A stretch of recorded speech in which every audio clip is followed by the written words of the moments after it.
Hello, everybody, and thank you for joining us. This is No Soundbites Allowed, and I am your host, Michael Voss, Dragon of the Southern Tier. I'm happy to be here with you today. It is now May 22nd of the year 2022. It's 2:30 p.m., and we are doing our live stream with you. We reach out across the entire world every Sunday at 2:30 Eastern Standard Time to hear what you have to say about the issues that are affecting us all. And there are going to be a lot of things going on. Whoops, I can see already we have a couple of comments coming in from Dal. Dal is with us. Hello, Dal. First one to speak, and he mentions the monkeypox is definitely a distraction. Well, I don't doubt that, but you know what? I wanted to start off today with something a little simple. Now, I know throughout the show, as you can see from Dal, you can reach us on YouTube, Facebook, Twitter to leave your comments, your statements, whatever you think, and we can talk about whatever issue is affecting you across the world. But I wanted to start off with something a little lighthearted before we get to the deep stuff. I don't usually get to be a little comical or whimsical, but this is from March 25th from the Babylon Bee. 15-year-old boys soccer team demands equal pay for beating the U.S. women's team. I think, given the news that came out this week, that the women's team is going to share with the profits of the men's team, which is far more successful far more successful, but not financially more successful than the women's team. I think this is about time. So I think the boys across the United States in high school, they all should get their due, and they should get paid just like the women are. They should get, because to not pay the boys' teams would be sexist, it would be ageist, it's just disrespectful. I'm going by the terms of the left, the terms of the women's soccer team itself. If the young men who can play as well as the women's soccer team, and beat the women in the women's soccer team, if they can't get equal pay, then the world is just not right. It's so sexist, so ageist, and I think that everyone on the women's U.S. soccer team will agree. And the bonus is that the boys in high school, they actually respect the United States flag. You can't say that about Megan Rapinoe. She doesn't. So I'm more than happy to see the boys to get their due and to be respected around the world. And I'd like to hear what other people have to say about that as well. So a little bit of levity, a little light way to start off. Hello, Phil. It's good to see you. I haven't seen you for a while, Phil. So I'm glad you see that you're with us. Now, obviously, I want to address a little bit. There is breaking news that has come out today. Before we get started, about 2 hours ago, there was some shocking news that came out. There was, as you may be aware, there was a shooting in New York City, again, on the subway, again. And we see another crazed individual that just apparently randomly selected an individual and decided to shoot him. This is troubling, because it's not about the guns. Once again, we see that some insane, vile criminal has decided to take out their anger, their whatever, their illogic may be, to attack regular civilians, regular people. The thing that I find very interesting about this is, as of the latest news that I am able to find on this, we don't know who the individual is. The way that it has been worded, and I'm looking at the Time magazine that reported at 1:08 today, a man fired on a moving subway train Sunday, striking another man in the chest. In fact, the news that we know and has been reported across the world before and after this article from Time magazine tells us the man was shot to death. So Time magazine, they're not the only ones who did this, but you can see it's in Time magazine. But before and after that, we can see that individuals know that the man was fatally killed.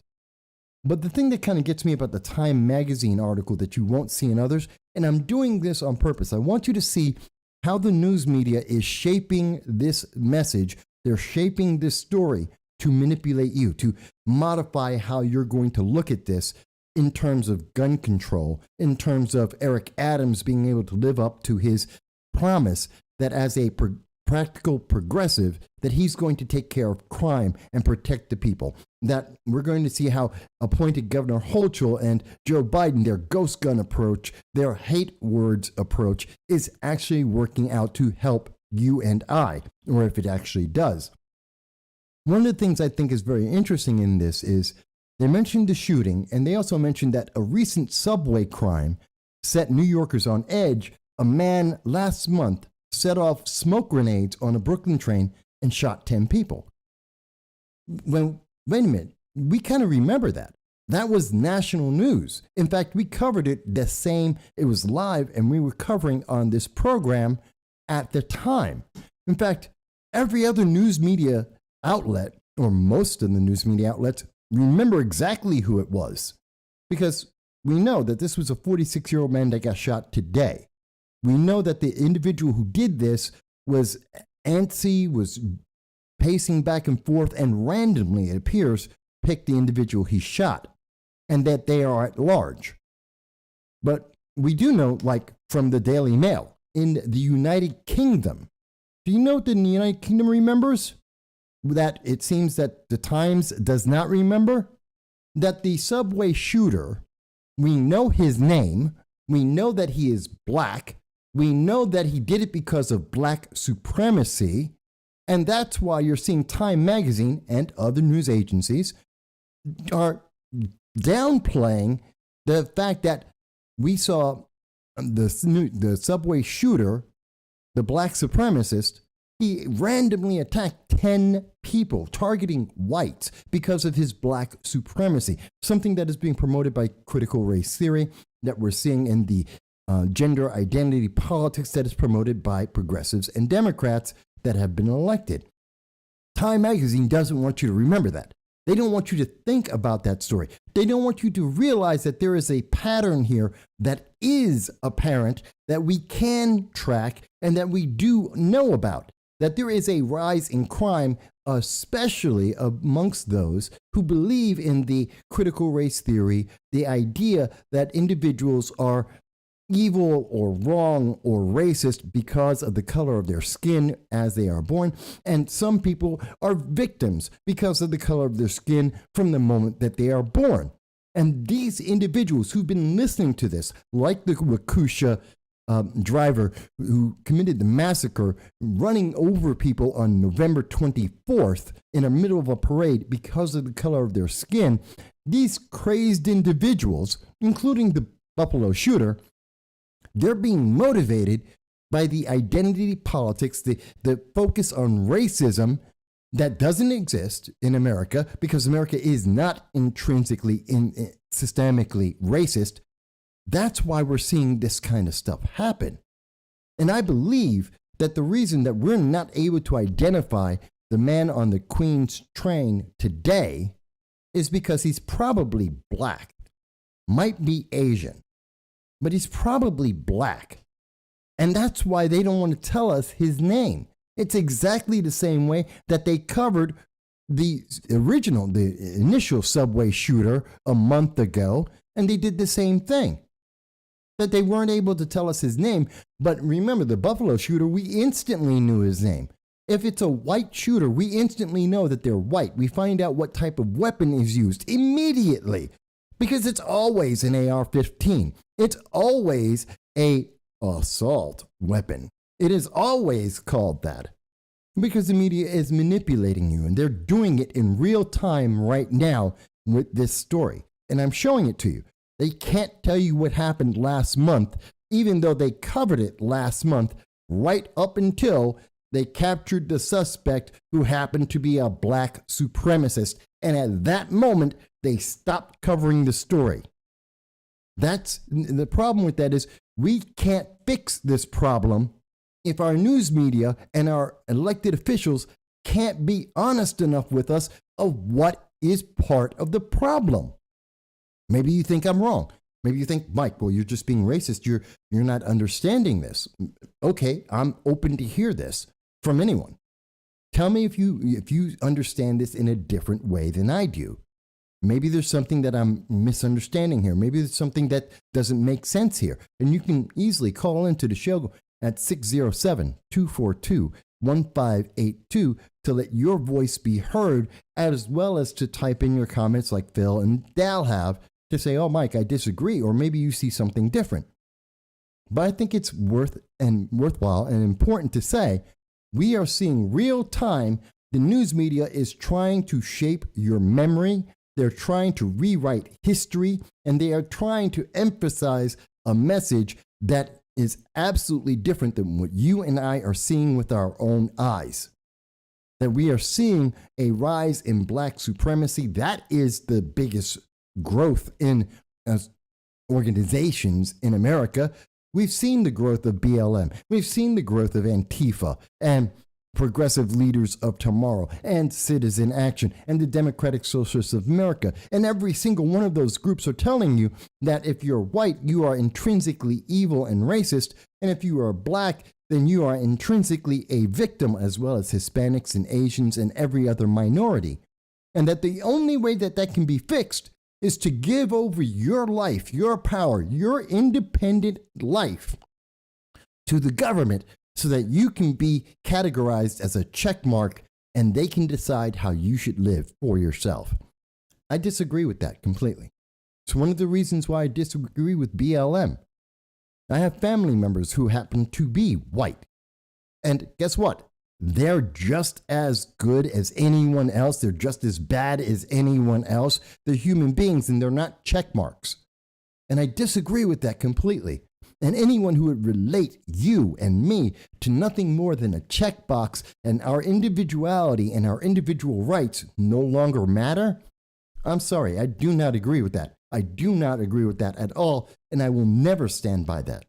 And when I see that they are doing this, they are setting us up with these news stories, and they're forgetting just a month ago in national news, international news, the Brooklyn subway shooter is a black supremacist, and today they can't remember that. They can't even, something happened in the far reaches of the past. We can't imagine what it was. Yeah, it was the fact that he's a black supremacist like the Wakusha killer that the news media wants you to forget because it interferes with their manipulation, the fear they want you to have that will allow them to pass laws like the ghost gun ban, like the red flag laws, like the New York SAFE Act, magazine bans, gun bans that do not work. And if they actually worked, you would hear all of these politicians quote you a statistic that says, here is our evidence. Here is the proof that it actually works. Over the last 40 years, you have heard Democrats tell you over and over and over again that they know what the problem is, and their solution is to ban the Second Amendment, to deny you your rights and your freedoms, and to not allow you to protect yourself, because they will do it for you. And for 40 years, it has never worked. Let me say that again. It has never worked. And I know it's never worked because they have never in 40 years presented the public any evidence of any of these restrictions, these gun control. None of it has ever been presented and said, here's the statistic. This is how much it lowers crime. This is how much it protects the public. It doesn't exist. I look at this every year, multiple times a year. Not once will you see that statistic because it does not work. It only gives certain elected officials more power, and it gives you less freedom.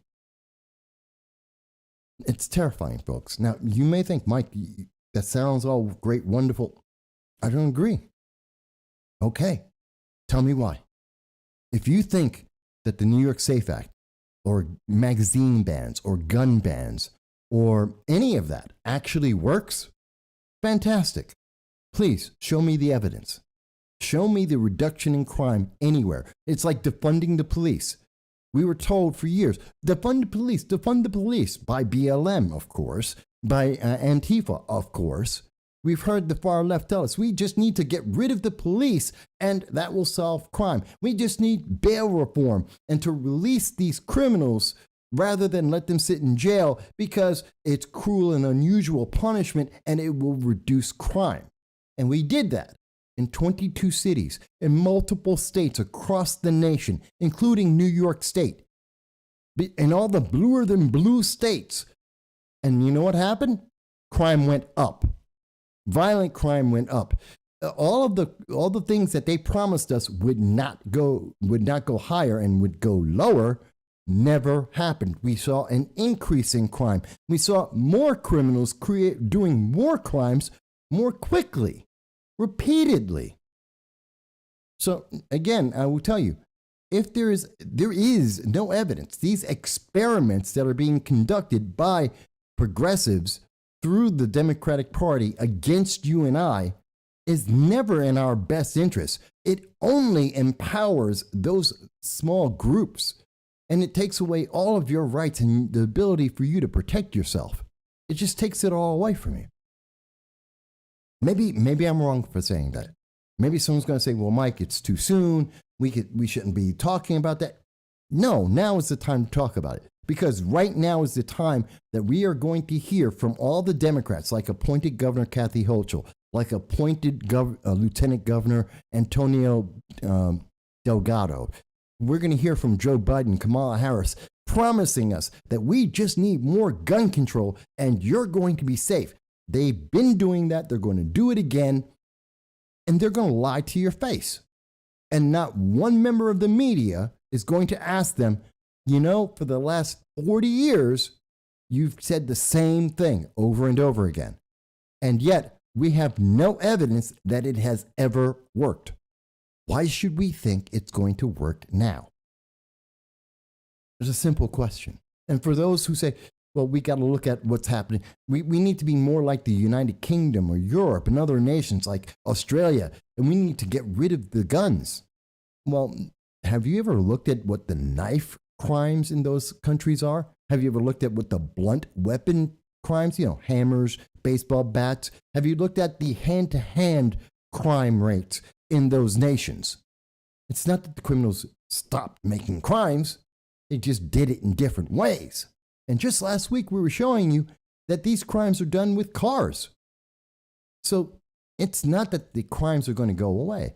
But Mike Bowie mentions, hello, Mike. I'm glad that you're here with us today. Mike says, what better way to create animosity than identity victim politics? They are promoting unrest for an agenda. And I do think there is an agenda. And I think I've said it very clearly. They're using this to take away your rights, to dehumanize you, to take away your individuality, and to make you just another byproduct of a check mark. And you have to do what they say. You have to obey. Because aren't you afraid? And they want you to be afraid and to protect. And your protection is going to come from them. Except it never does. It's just sickening that this is the level of deception that is being used against people in America and around the world. Because this argument's being used, other countries are saying, well, see, America doesn't want their people to have guns, and America is the most pro-gun nation in the world. And if they don't want their people to have guns, we know better than America. We're smarter than America. We're going to take that problem out because the Americans are afraid to take away those guns. We're going to take them away because you'll be protected. And that's when you become Venezuela and the government turns around 2 years later and kills its own people. And if you think I'm wrong about that, look at the New York Times 2018. Venezuela has killed well over 5,000 of its own people right after they took away their guns because they're a socialist nation. Went hand in hand with the fact that the people are starving to death, living out of garbage cans in Venezuela, a nation that used to be rich. It used to be capitalist and rich. Today, it's socialist and poor, and the government's killing its own people because they took away their guns and said the government's going to take care of everything. Well, the government's taking care of it, all right. It's killing its own people. If you think I'm wrong, tell me. If you think I misunderstand the news or the information, if I am coming to the wrong conclusion, I am all ears. Yes, I am passionate about this, but do not mistake my passion for the inability to hear your voice. I will be happy to hear what you have to say. Always. That's what this program is about, from anywhere in the world. If there is an example in the world where any of these things have worked over the last 4 decades, if there is any nation in the world that you can point to that can say they have removed guns from people and they have become safer, and by the way, that means that there wasn't an increase in knife crimes or blunt weapon crimes or bare hands, or using vehicles. If you can point to a nation that did that, I'm happy to hear it, but I don't believe that, and I don't know of that data actually existing. But let me go forward. Hang on. Sorry, I was getting a little popping in there. I had my system up a little too high. So that was one thing I wanted to talk about. Now I want to get to the monkeypox because that's the new thing. We're supposed to be afraid of the monkeypox, be terrified of the monkeypox. I'm going to get into that for you because I don't think you should be scared about the monkeypox. And I really want to hear if others are worried about the monkeypox. We're going to talk about that because I've done some research on it, and I can tell you, I have absolutely zero fear of the monkeypox. And I think you should have pretty much the same because it's not a real thing. It's a fear, and it's a fear being promoted so that they can once again take away your rights, your freedoms, and the government has more and more control. This is how they get to go and say, well, we have another emergency, and so we have to give more emergency powers to, say, like appointed Governor Kathy Hochul. Joe Biden has to assume emergency powers again so that they can control this new thing that's going to be terrifying around the world. Even though it's not terrifying and it's not really around the world, it's really not a big deal.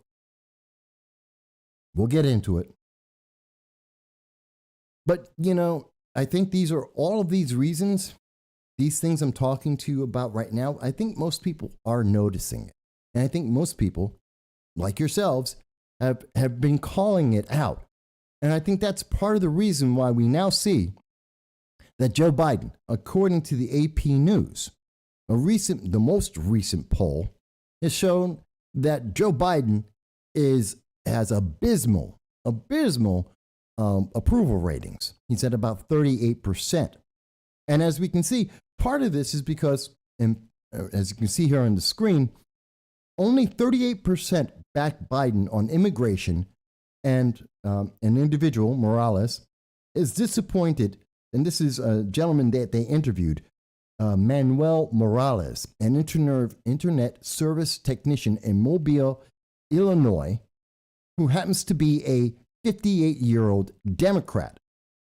And they say only 38% of people back Biden on immigration, and Morales, a Democrat, is disappointed at the scenes of migrants continuing to cross the southern border, though he himself is a Mexican immigrant. Morales thinks the U.S. needs to be more stringent in its border control to have a hope of legalizing deserving migrants who are in the country illegally. So let's get this right. A Hispanic Democrat who is legally in America is telling the Democrats and Biden to control and close the southern border because illegal immigration is crazy, and having the open border policy that now has 250,000 illegal aliens per month coming into America is bad for America, and it hurts everyone. This is a legal Hispanic immigrant who is telling this to Democrats, and Democrats are telling him, no, we're just going to open up the floodgates. Don't worry, we can take in everybody. Even legal immigrants know this. Even Hispanic legal immigrants know that the southern border is bad and that the Biden policies are horrendous and they are hurting America. Everyone in America realizes this. You cannot hide from this now. And I understand Biden wants to blame it. Well, it's because of Putin. Putin didn't open up the American southern border. Putin didn't increase the cost of gas and oil back in February of 2021. These aren't problems because of Ukraine. These are problems because of the Biden-Harris administration and the emphasis on progressive politics in the Democratic Party. I'm not telling you that Republicans are perfect, but I can tell you they didn't do this. And their policies aren't creating this problem right now. You don't have to be a Republican to identify that there is a problem. And if we don't accept the problem, then we will never fix it. Mike Bowie mentions, in January 2022, a truck crashed in Dunbar, PA, carrying 100 monkeys to Florida, originating from an island off the coast of Africa. I don't think that's where the monkeypox is coming from in America. Mike Bowie, matter of fact, the evidence, and I want to get to that in a little bit. I want to get through these stories so I can focus on that. But I can tell you, that's not where at least as best as we can understand at this moment, the monkeypox in the United States, which is one case, came from Canada. One case, and it came from Canada. And we know that there is only one group of people who seem to be catching and transmitting the monkeypox around the world at this moment, which I will get into a little bit later in the show. So the monkeys, that there may have been a crash, and I do kind of remember that. They're not it. This isn't coming from monkeys. This is coming from people transmitting it to other people. And it's not prevalent. There's only one case in the United States, as far as we know at this moment. One. Joe Biden is screaming about a monkeypox and that we have to be concerned and we may have to put in safeguards, which in other words means lockdowns and restrictions on your life and vaccinations that you may or may not want to have. That's what he means when he says this. And that's because there's been one case in America. One at the moment. And by the way, we've had a monkeypox well, I can't say invasion, but the monkeypox has been in America before, back in 2003. And 47 people had monkeypox. It was 47 times more prevalent in America in 2003 than it is today. And we didn't lock down America for it. No one cared. No one even remembers. No one even remembers that the monkeypox was already in America. And in fact, it's been in America every year. 2017, there was another wave of monkeypox in America. No one remembers. No one cares. And I'll show you the evidence of this a little bit later in the show. But yeah, we know about this. This isn't a big deal. It's happened before. And it's not important. For the average person in America, it's not going to affect your life, most likely. And we'll get into why we believe that. And again, we're not doctors. We're not giving you medical evidence, or rather medical advice. We will give you the evidence from the news media itself so that you can make a decision with your doctor on how you can best protect yourself. So we're not giving you medical advice, but we can show you the evidence of what we have just said about pre-existing monkeypox waves in America that have happened in recent history, and it's not a big deal. And it's not coming from our southern, again, Mike Bowie, it's not coming from our southern border. The one case in America that is documented at this time came from Canada. We know that. We know who the individual is, and the United States, the news media have tracked that individual. The government has tracked that individual to Canada. So this is an entirely different thing. And you're being told to freak out that this is the next thing that's going to be devastating America, that we have to prepare America for something that has happened before and is not a serious issue in America. Never has been. But we'll get to that. I want to finish up. There's a couple of small stories I want to get to that I want to make sure you hear about because no one's really talking about this. About the reason, again, I want to get back to in talking about Joe Biden and why is his approval rating going down? I mean, he's at 5% approval with Republicans, 39% with overall all of America, and 73% with Democrats. And for the Democrats that are out there, why are you at 73? How can 73% of Democrats approve of Joe Biden when we are watching? He's failed with the pandemic. He's now overhyping the monkeypox.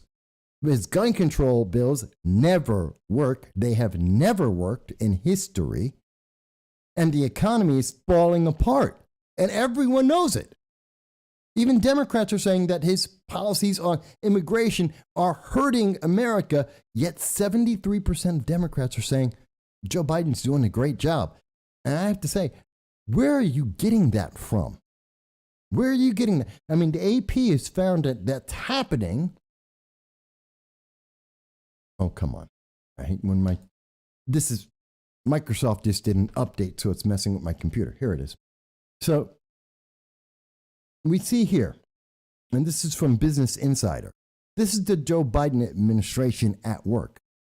We now see that AAA and JP Morgan are targeting $6.20 a gallon for gasoline this summer. Over the next 3 months, we're going to see gasoline hit at least $6.20. And if you happen to be in California, that means it will hit as high as $8. California right now, when the rest of the nation's at about $4.50, $4.60, we see that California in certain places are at $6 already. And the rest of the nation is being targeted to go from $4.50 on average to $6, which is exceeding our prediction back in February that we would see $5.50 gas. You can go back in our shows and you can see that back in February, we were telling you that the economy was going to fail, that we were going to have food shortages, that there was going to be an energy crisis. And we told you that you could see $5.50 gas this summer. Well, now we're hearing from JP Morgan, we're hearing from AAA that no, our numbers are wrong. It could go $6.20, which means $6.50. And in California and other parts of America, that means $8. And you think the economy is not going to be hurt by that? Because Joe Biden tells you it's only temporary. Don't worry. The inflation's only temporary. It's not going to hurt that bad. You're going to be okay. The economy is actually doing pretty good. This is what they've been telling us. And I know James Lucid is with us. Hello, James. He says he's disappointed in the misinformation department was canceled. Would have been so much fun to troll them. Well, that's part of the reason, James, why they are being changed. It's why they're gone. And by the way, they're not gone. They're not canceled. James, you make a great point, and I want to be very clear. The disinformation board is not gone. We did a video on this. They are currently paused, which means that they're waiting for you to forget. They have 2.5 months, 75 days. And at the end of that 75 days, they will rename the Disinformation Governance Board. They will rewrite the mission statement of that organization. They will stick it into a new department in the Department of Homeland Security. And on a Friday, they will roll that out when you're not thinking about it. And they're going to do exactly what they have planned to do, which is to edit who gets to say what and when. They're going to coordinate the White House with the rest of the internet overlords to be able to decide who gets to say what and how. They're going to up the amount of censorship in America, which we have heard individuals like Senator Blumenthal say is exactly what they want. That they want more censorship in America. They want to separate some of your words. If you're thinking about people like appointed Governor Kathy Hochul, who said that hate speech is not protected by the First Amendment, which is a lie. And let me be very clear about that. That is a lie. The hate speech is free speech. That is covered by the First Amendment. In fact, all speech is probably hate speech because somebody will not like whatever it is you have to say. They will hate whatever it is you have to say. And that's why we have a First Amendment, because it's there to protect the speech you do not like. It has always been there to protect the speech you do not like. The speech that you like doesn't need to be protected. It's the speech you don't like that needs to be protected. And that's why hate speech is a stupid idea. It's another distraction. It is meant to separate and segregate you, to get your emotions going so you're not thinking straight. So that when appointed Governor Kathy Hochul says, well, the answer is we have to control the hate speech out there. Define hate speech. It's kind of like Joe Biden defining what's a good economy. Define these things for me, please. Because they never define this for us. They don't give us what it is they're actually talking about. We're supposed to be afraid of the monkeypox. Okay, why? We've had the monkeypox in America before. Why is it different this time? Why is it that we should be afraid this time? Oh, you're telling me that we need to take away people's guns. We need to get rid of the Second Amendment. Why? Why should we do that now? How is that going to help me? We should get rid of the ability for people to wear bulletproof vests. Why? And how is that going to make me safer? Oh, we need a disinformation board because we need to control who's telling the truth and what's not the truth. Okay, what's true and what's not true?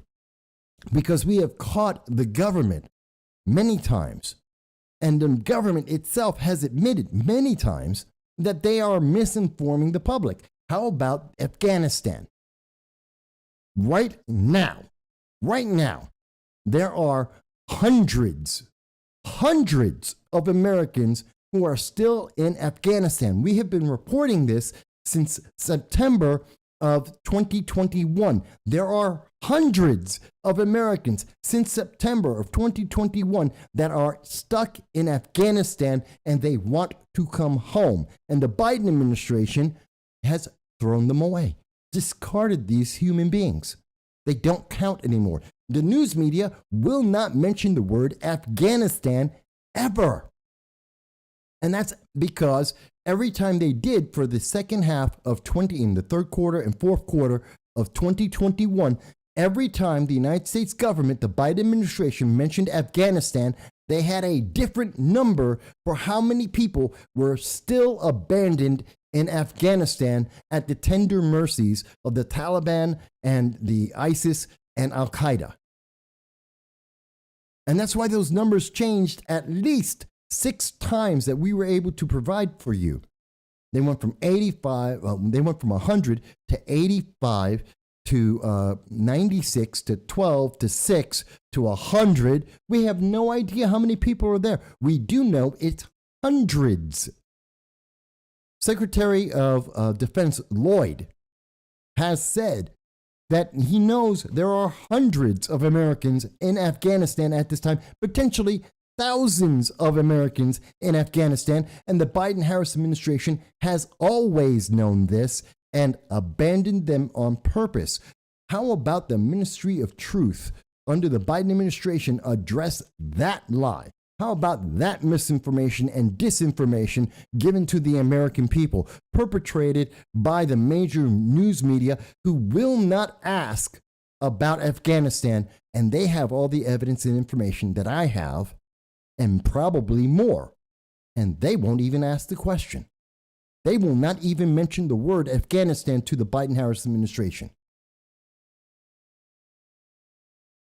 That really gets me upset, because that could be you. That could be you. That could be your family. You go on a vacation and some nut job, some terrorist organization could capture you or your family or your kids, and the Biden administration will ignore you. That's what they will do. They will ignore you, because that's what they are doing right now. They did it to people in the Ukraine, Americans in the Ukraine. They're doing it to Americans in Afghanistan. Why would you be any different? So much for compassion from the Biden-Harris administration. So much for compassion from these Democrats who say they're there to protect you. They're here to help you. Except if it's not politically expedient, and then they'll just throw you away and they don't care. And if there is a Democrat out there, if there is a progressive out there that disagrees with me about this, please tell me why. Tell me how I am wrong. We'll start with something simple. How many Americans are in Afghanistan right now?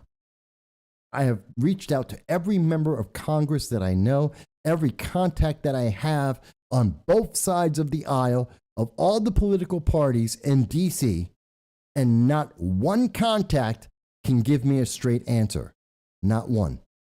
There is no one in the current government that can actually tell you how many Americans are in Afghanistan today. But they will tell you it's in the hundreds, if not thousands. That we do know.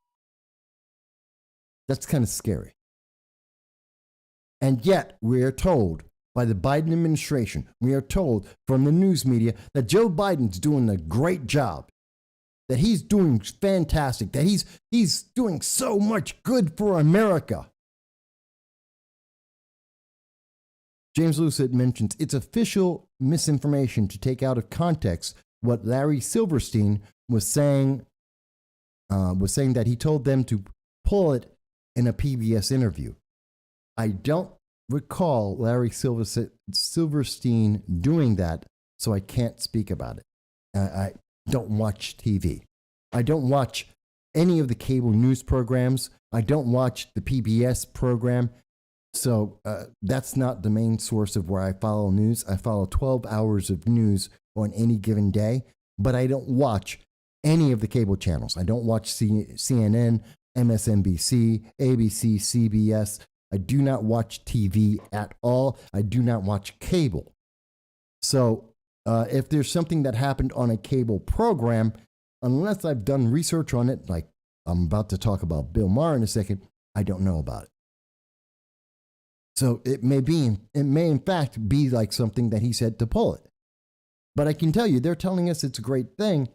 And again, we told you this in February. So this isn't new information. This isn't something that's groundbreaking. It's not something that no one's ever figured out before. We said it in February that you were going to see gas prices go up, that it was going to be in the $5 range. That's what we said, 5.5. We said 5 to 5.5 by the end of the summer. And here we are seeing, they're coming out now, and the major economists are saying 620. The AAA is saying 620. And guess what? There are places in America right now that are telling you $10. Here's something that a lot of people haven't seen around the nation. This is in upstate New York, not California. Not California, where we know it's going to be $2 more than whatever the national average is. No. In upstate New York, in Endicott, New York, $10 a gallon for gas. I can only hope that this is a joke. This is a gas station that's going to be opening up, that they're going to have membership for their people who come in to fill up their gas. And they are looking at $10 a gallon for people who are not members. There are gas stations who are putting out, they're changing their signs so that they can have an extra digit so they can show $10 a gallon gas. It's being ordered across this nation. Meanwhile, Joe Biden is telling you that he's doing a great job. He's doing fantastic. News media tells you he's doing fantastic. Democrats are telling you that this is the right track, that America's going the right way. Why would you believe any of this? You know, I asked something earlier in the week because Vox came out and said, well, breastfeeding is a bad idea. This is, again, this is the progressive mentality. This is the message that they are telling us. They're telling us, no, you have to do what the government says. You have to follow what the government's been saying. And they're saying that breastfeeding is a bad thing, that you shouldn't do that. That's one of the reasons why abortion is important.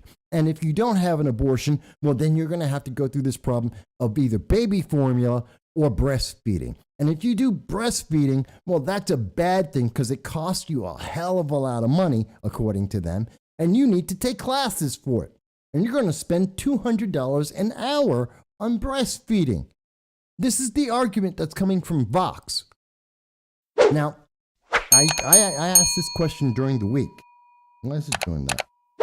I asked this question during the week on one of our posts, and I was told, well, you just don't understand. Some women can't breastfeed. I do understand that. And that some women don't, they have trouble breastfeeding. I understand that. But the overwhelming majority of women, since the beginning of human beings, can breastfeed. They can do it, and it's absolutely natural. You don't need to teach anyone. The number of people who have to be taught how to breastfeed, the number of people who have to have a class about how to breastfeed is minuscule. Breastfeeding is as cheap and as easy as anything can possibly be. A woman eats and she can breastfeed. Now, was it enough? That's a whole other question. Is she eating properly? That's another question. But breastfeeding, because to say that it's not natural and that you have to be taught how to do that, which is the goal. The goal of this message is to say you can't do it on your own. You need someone else to teach you. You need the government. You need a village of progressives to teach you how to do something. That's the message that Vox is putting out there. This is expensive and difficult, and so difficult that the average woman cannot do this without taking a class or paying for a lactation consultant. This is their argument to the masses. They aren't saying this is the exception. They're saying this is the average. And that's what they're doing nowadays. They're trying to mislead you by taking these sometimes small excuses and small examples and trying to blow them up and saying, like the monkeypox, oh my God, you've got to be terrified because there is one case of monkeypox in America at this time. Aren't you terrified? You should be. We have to change the entire nation because there is one case of monkeypox in America at this time. How many children are being affected by hepatitis or a liver disease right now? 180. The news media is not scrambling. You don't hear Joe Biden saying we have to try and figure out how to fix the children under 10 years of age have a liver disease that's going around, and they're not talking about it. You don't hear Joe Biden going on national TV talking about parents saying, hey, don't panic. We have an idea. We're researching this. We're looking into it around the world. We know that there's about 460 cases in the world since October of 2021. We're trying to figure it out. Don't panic. He won't even mention it. 9 children in the United States have died. He won't talk about it. But they're more than happy to push out these messages that breastfeeding is too hard for the average woman and that you have to be terrified of the monkeypox. And by the way, Joe Biden's doing a brilliant job. Does any of that sound right to you? Dow says, so bring back the job of wet nurses, which is one of the solutions. And James Lucid mentions it's not called breastfeeding anymore. The correct phase is chest feeding. Men can do it just as good a job as women. No, they can't. No, James, they can't. And that. I understand your point. Your point is to say that it's ridiculous, and I will say it very clearly. That's ridiculous. Women can breastfeed, period. Women breastfeed, men don't, period. And it's called breastfeeding because women have breasts and they can feed babies. That's it. So again, it's about confusing the issue, changing people's minds, and making them not realize what they are really dealing with. And they're trying to tell us that these things are good when we're seeing that they're not good, when we see that it's a problem. It's kind of like what Bill Maher was mentioning something about that recently. That we've been telling people this isolated, small, fringe sector of our nation, well, that's what we have to be worried about. And everyone should be like them. We have been grooming children. And this isn't about trans people. This is about telling our kids, you should be trans. You should be gender identity politics. You should be some other gender. You should change. You should be transhuman. You know, if you want to be a toaster, you're a toaster. And we're pumping into 5-year-olds. Remember, this is what the Democrats have been fighting for. To tell kids at the age of 5 that they can change their gender for the rest of their lives and that they can take hormone blockers as young as 8 years of age. And we are seeing that this is working in some places like California, not Ohio. And this is my problem with it, because we're taking a group of people who are approximately 0.1% of the entire nation, and we are suddenly escalating. We have glamorized it so much that we're seeing these numbers, extremely higher numbers, amongst our children who are changing their lives forever, and they're probably not. It probably is not something that's good for them. I mean, it's that obvious. We are manipulating people. Look, I don't care if you're LGBTQ plus AIAIP, well, whatever the alphabet soup that you want to be, I could care less. If you think you're one of 52 genders, I could care less. That's your life. I don't care. If you think you're Napoleon, I could care less. Truly. You think you're Joan of Arc? Fantastic. As long as it doesn't hurt anyone else, I don't care what you think you are. If you think you are a toaster, and yes, there are people in America who think they are appliances and think that they are toasters. I say that because it's a real specific case. It does exist. There are people who think they are cats. And again, I don't care. I didn't care in 1990, what was it? It was 1996 when I met these individuals. I could care less then. I don't care in 2022. As long as you're not hurting anyone, that's your life. Deal with it. You know, you got your own issues. But when we start teaching our kids at 5, from ages 5, from kindergarten all the way through college, that they should be something else, that they should transform themselves for life, and that we glamorize this in movies, television, and articles, news.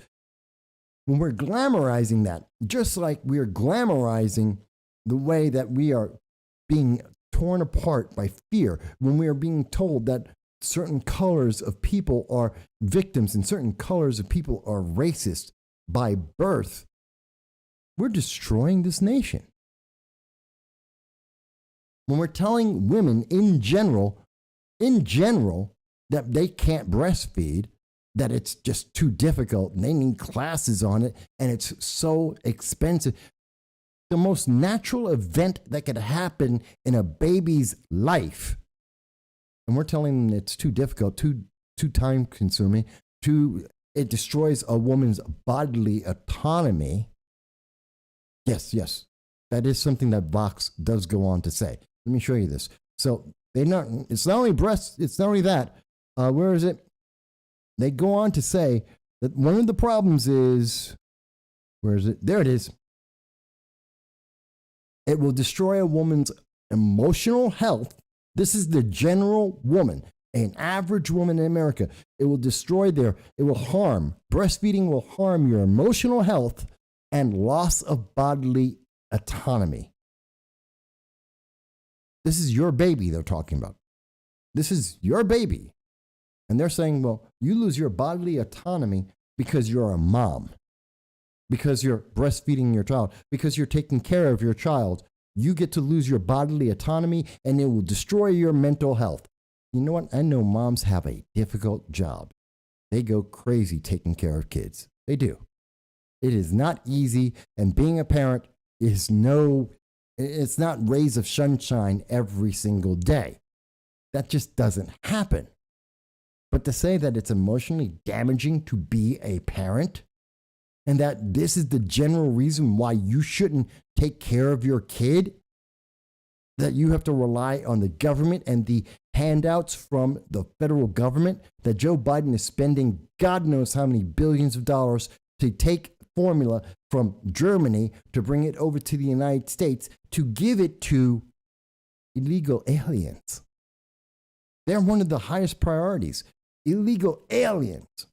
The 250,000 people who come into the United States every month under Joe Biden that do not have a right to be here, we are spending tens of millions, if not billions of dollars to get formula to them, and then, if there's extra, to get it to the rest of the American people. And he's doing a great job, folks. He's leading the nation. He is doing so well, you just don't understand, because he's got to take care of those illegal aliens that came to America without invitation, that are here using up our resources instead of us being able to use them on, say, veterans in the United States because they have our doctors, or to give that baby food to the American citizens across this nation as there is a shortage. Let me go back to some of the comments. Dow says that when a baby is starving, there's only one biological gender that can provide food to them, and therein shatters the identity political mentality. Maybe James goes on to say maybe they make all this up because they're just concerned that the spike protein can be transmitted through breast milk. No, Jim, they're not saying that. They're saying don't do it because then you would have more control over your child. You would be making an independent decision that is not controlled by the government. See, the government can control who gets baby formula. Because they're doing it now. And the government can control who's going to these classes and who's paying for those classes and how they're going to take care of the babies. The government can make that decision because they're giving you the money to be able to go to these classes, to be able to go and buy the food you need to make sure that you can provide the breast milk for the child. That's what Biden is doing. He's deciding, he's making decisions based on his check mark of who will get it and how he's going to distribute it. And I guarantee you, now that we just got in deliveries of baby formula from Germany into the United States. By Monday, you are going to hear Democrats across this nation. You're going to hear BLM. You're going to hear Antifa and Progressive Leaders of Tomorrow and Democratic Socialists of America and the Progressive Movement. They're going to come out tomorrow at the latest and say, and it has to go to black people first. We've got to give that baby formula, we have to give it to black people first, not white people. They're going to divide this, and they're going to divide parents based on the color of their skin. Just watch. We've already heard them say that they are having stores that are deciding that if you have more money, if you bring in your bank check and you're able to say, well, I make this much money a year, if you're wealthier than some people, you get less than people who are poorer. Why? Not that they're going to sell at the same price and limit, well, everybody can only have 2 cans of baby formula every time they purchase something. No. They're going to say, you make too much money. Show me your check, your weekly paycheck, and you can buy 2 cans. And if you are poor and you're getting government aid, you get 4 cans.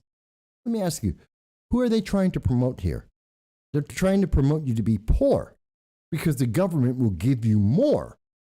As long as you listen to the government and you're getting baby formula instead of getting breastfeeding, because they're going to give you the money to get the baby formula, but not the breastfeeding. And they're going to make sure they get it from Germany to make sure that they can give it to the right people in the right amounts. Is there anyone who thinks I am wrong about that? Is there anyone who doubts that by tomorrow, we got the baby formula today, that by tomorrow there will be members of the far left, in particular the BLM movement, that are going to be saying that black people need to be given that first? And that white people, well, they should wait, even if it means the death of those babies. Does anyone doubt that I'm right about this? And that's how sick it is right now. And the Biden administration is going to justify it.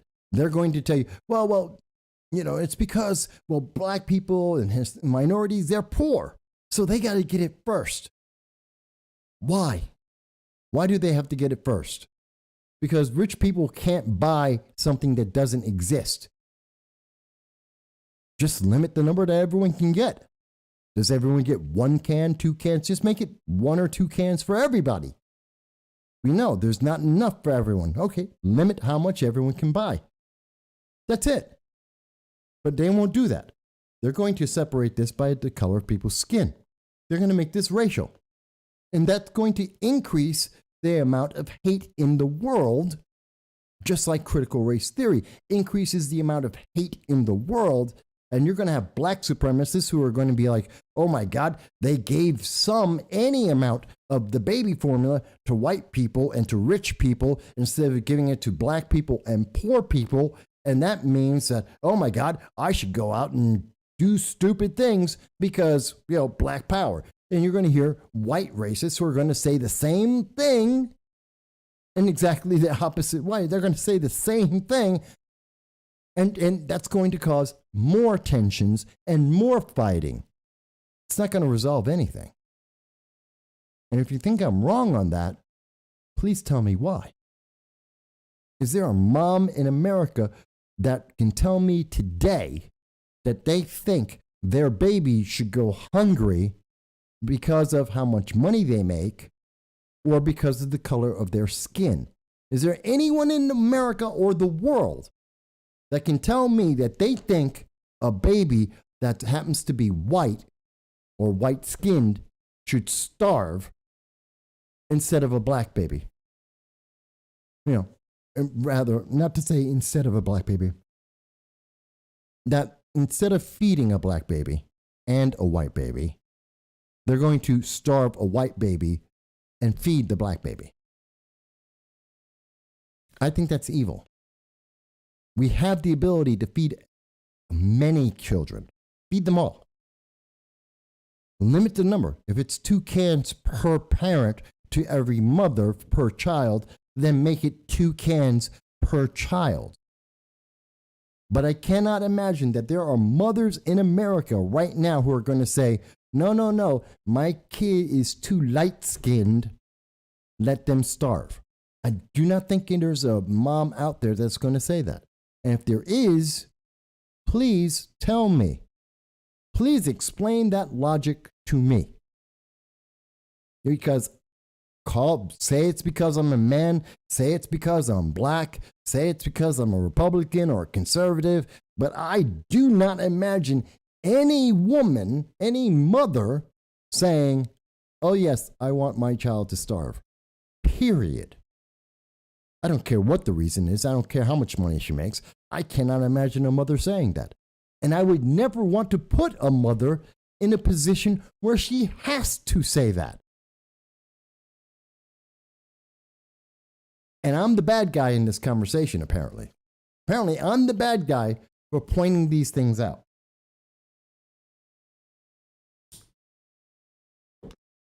Am I the bad guy?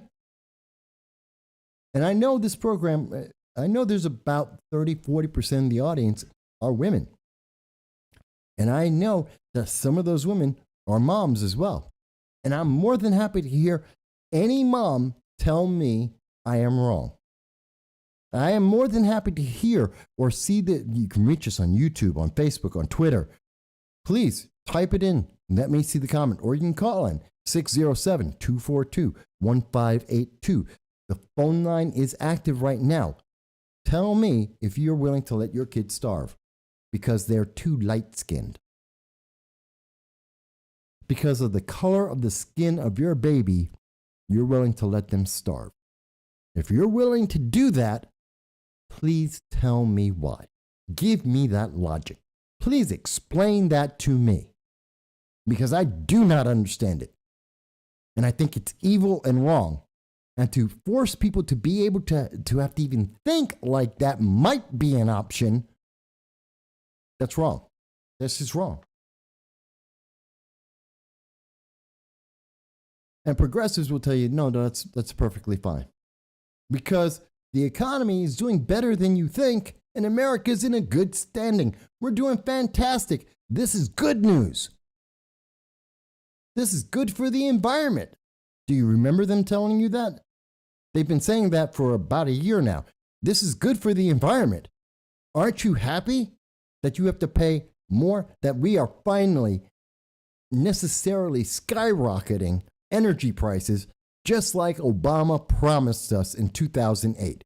We are necessarily skyrocketing the cost of energy.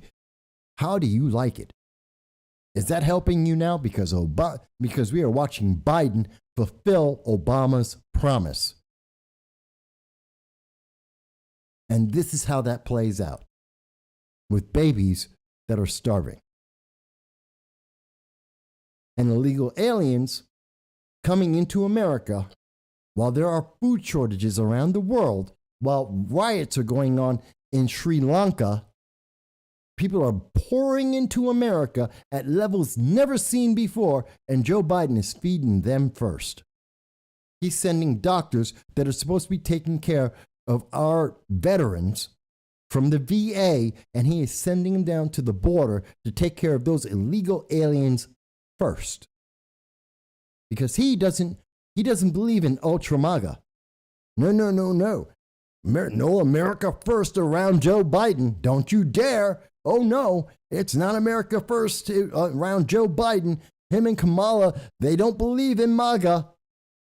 Only us ultra MAGA people think we should feed our babies equally, and that maybe we should have our doctors who are working in the veteran affairs should take care of our veterans first, and that we should take care of America first, and that we should seal our border because we didn't invite these people into America. They're not our problem. Even though they want to be our problem, they're not our problem. We have enough issues to deal with in America. But I'm ultra MAGA, so what do I know? I only believe in America first. I believe that American citizens, not Black Americans, not Hispanic Americans, not Asian Americans, not white Americans, Americans, period. There is no preface to that. I'm not describing the type of American. Americans come first. American issues are first. And I think that when we focus on America first and live by the Constitution and our freedoms, the rest of the world sees that and says, I want to be more like that. Because when America's trying to do this intersectionality, this gender identity politics, this critical race theory, we're not trying to be Americans anymore. Now we're trying to be China. And the world looks at that and says, well, we don't want to do that. We've already done that. They already have that. They don't want to be more like that. They want to be like what America used to be. Me, I want to be like America used to be as well. In the 80s, the 90s, we didn't have these issues. Gee, what changed? Seriously, what changed? So let me get to some of the comments again. Mike Bowie mentions how there are progressives out there, the progressive movement, and they want to change Mother's Day to Birth Giving Day. Yes, they really, really do. And I will never, ever refer to my mother as my birthing parent. I am sorry. That's stupid. It's illogical. It's counter to nature itself. And whether or not you may like that name, you're either a mom or you're not. Period. It's real simple. James Lucid says, wonder how Martin Luther King would feel about the financial disparities and glamour of the BLM Foundation. He would be sick to his stomach. So would Malcolm X. They would be sick to their stomach. In fact, Malcolm X did describe these individuals, that he called these the posturing individuals. He used different wording that I would get in trouble for using here on YouTube or social media, that they're trifling, that they are using the suffering of other people around them, the other minorities around them, for their personal advantage. And he said you should watch out for these people, especially the liberals. The liberals and anyone who's following them, they're the most dangerous people because they will screw you over for their personal gain. And they're going to tell you that you're doing a good job. Good for them. Oh, look, aren't you happy that they're taking care of you, you useless person, you less than? No, Malcolm X and Martin Luther King would despise what we are seeing today. There was during Black History Month, there is a episode of The Boondocks, a TV show, The Boondocks. And they have an episode on Martin Luther King coming back, that he didn't actually die. The premise of the cartoon is that he was in a coma and he wakes up today, modern day, and he sees what's going on and he loses his mind because it is nothing like what he had hoped for, because we're abandoning that. In fact, if you look at critical race theory and the people who are putting out critical race theory, the very same progressives that are telling you that you shouldn't breastfeed, the very same progressives that are saying that white people shouldn't be able to feed their babies, the very same progressives that are saying that we should have late-term abortions up to the moment of birth, those very same progressives are the very same ones that are destroying everything. It's terrifying. So Dow says, there is never a case in the parents that I have known where they would be willing to let their children starve. Thank you. Thank you, Dow. I cannot imagine anyone who would do that. Matter of fact, I'm going to put this up on the screen.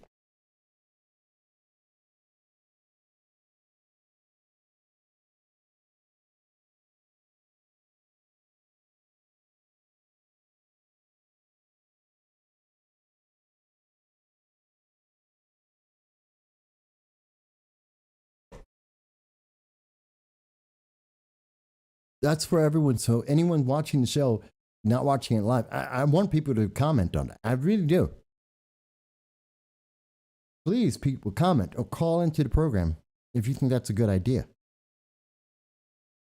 We are seeing so many crazy things, and that's because, and I'm ultra MAGA because I don't think we should look at babies based on the color of their skin and decide whether they should be fed or not.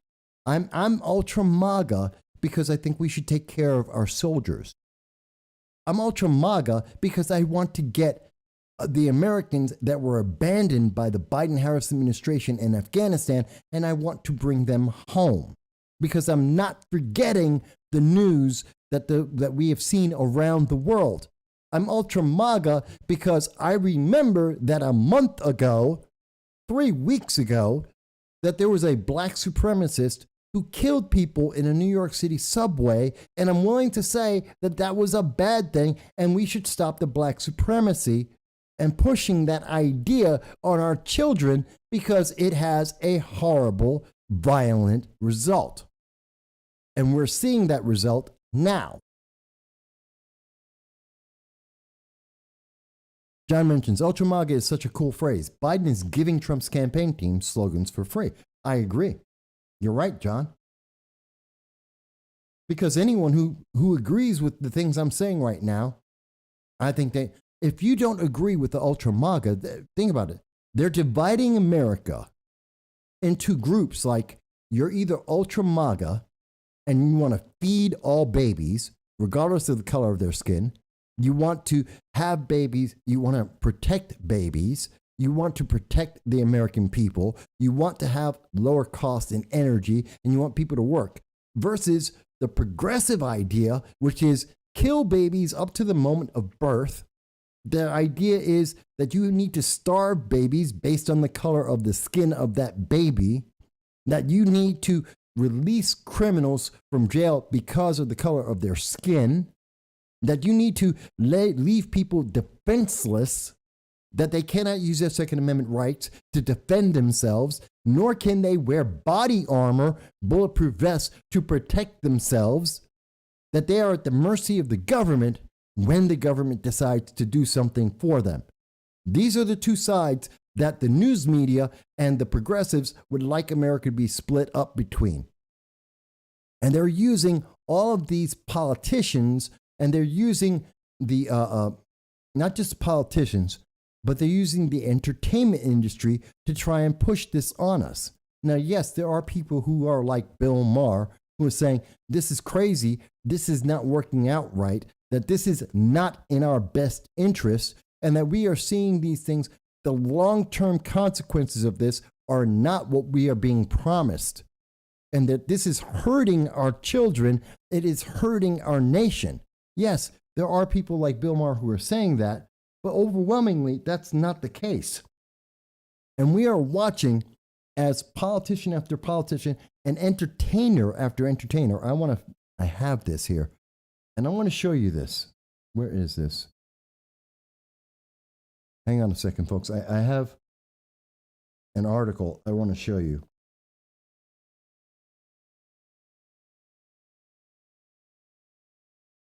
And the people who are telling us this are like this guy. How many times have we seen that the very same celebrities, the very same stars, the very same politicians that are telling us that we need to make America more racial and more divided, and we have to be more politically separated, and if you're in the wrong, if you're thinking for yourself, if you're not part of a category checkbox, if you want to be an individual American and you're not worried about being a white or black or Hispanic American, that you're just an American, these people who are telling us that those are all evil, bad things, how many times have we seen them getting caught for child molestation? CNN, Hollywood, how often are we seeing this? Over and over again, the very same people who are telling us they know what's best for us, they know the solution, they can fix this, they're part of the problem. Did you see this? Did you notice that there's another member, this guy, another person in Hollywood who's being charged with child molestation? Besides the violence that they've seen, remember this guy, and I love that they say this, and this is from the LA Times, May 20th. The Academy Awards, they say that the Academy says, we would have the grounds under our rules to expel any member convicted of a violent crime. How often do they do that? They don't. But these are the people who are telling you that if you don't agree, well, then you're the problem. You're the problem, but they're the ones who are trying to tell you that they're putting books into our classrooms, which is why Florida and other states have blocked them that say that, no, you can't molest a child. Even though they have books out there that are saying, no, it's perfectly fine. NAMBLA agrees. Dow says, no, never. The children are our future and need every opportunity to grow and assume the mantle to carry our species forward, which I agree with. John mentions that Ultra MAGA sounds like it's from a video game like Mortal Kombat. Biden's team needs to think.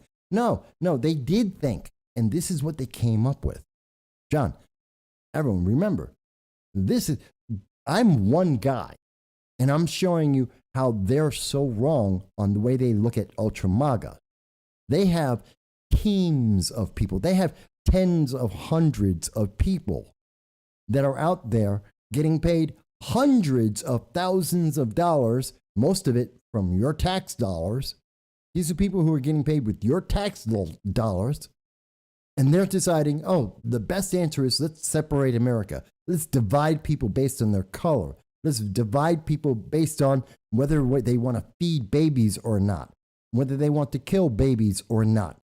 Let's divide America on the essential items of life itself. This is what they want you to believe. And by the way, don't pay attention to the fact that they are violating, they're abusing children, and they're causing some of the biggest problems that we've ever seen. But don't worry about that. That's not important. Mike Bowie says, it bothers me that they are now portraying conservatives more and more extreme and progressives as centrists. Well, they have to. Because if you look at the, Mike, and this is important, if you look at the progressive agenda that says that you can kill a baby up to the moment of birth, that you should starve babies based on the color of their skin, that you should not protect or you cannot protect yourself outside of your home, even with passive safety measures like a bulletproof vest, that you don't have a right to defend yourself, and that criminals don't need to be in jail, and that they're also saying that you don't deserve what you have because of the color of your skin.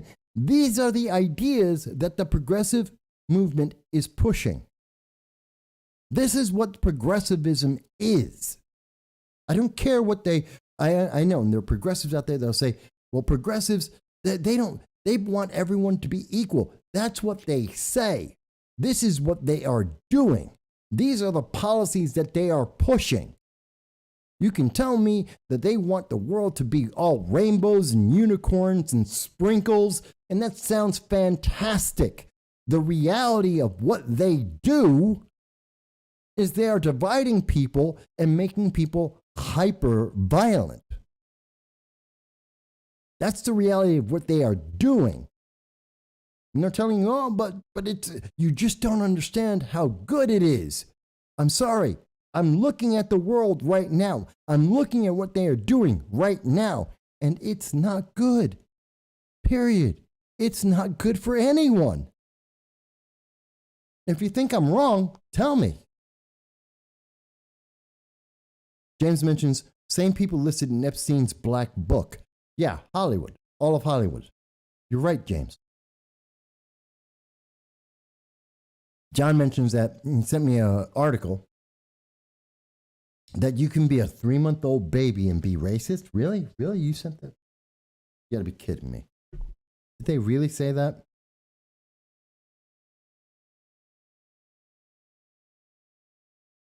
What is... Hang on a moment. I want to show you folks this to prove my point of how radical this idea, and they want you to think that this is what's normal, that you should be believing this because this is what's considered normal. This is what they are trying to convince you is normal. And I want to show you. Now, this is coming from Breitbart. Usually I try and find something on the on the left to show you here. But this is coming from Breitbart. London Council claimed 3-month-old babies are racially biased, that they have an inherent bias.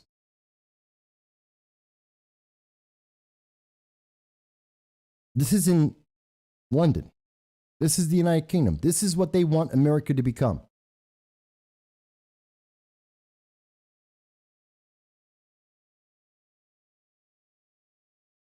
Can you see that? Babies as young as 3 years old can show racial bias. And so we need to talk about race in schools. This is their justification for introducing critical race theory into children and in kindergarten. This is insane. That's just insane. Babies as young as 3 months old are racially biased. That is just crazy. Folks, this is what they're trying to make the world into. Look at what they're trying to pass. Does this make sense to anyone? Nope, here it is. This came out 1 day ago. Let me show you. This is the United Kingdom.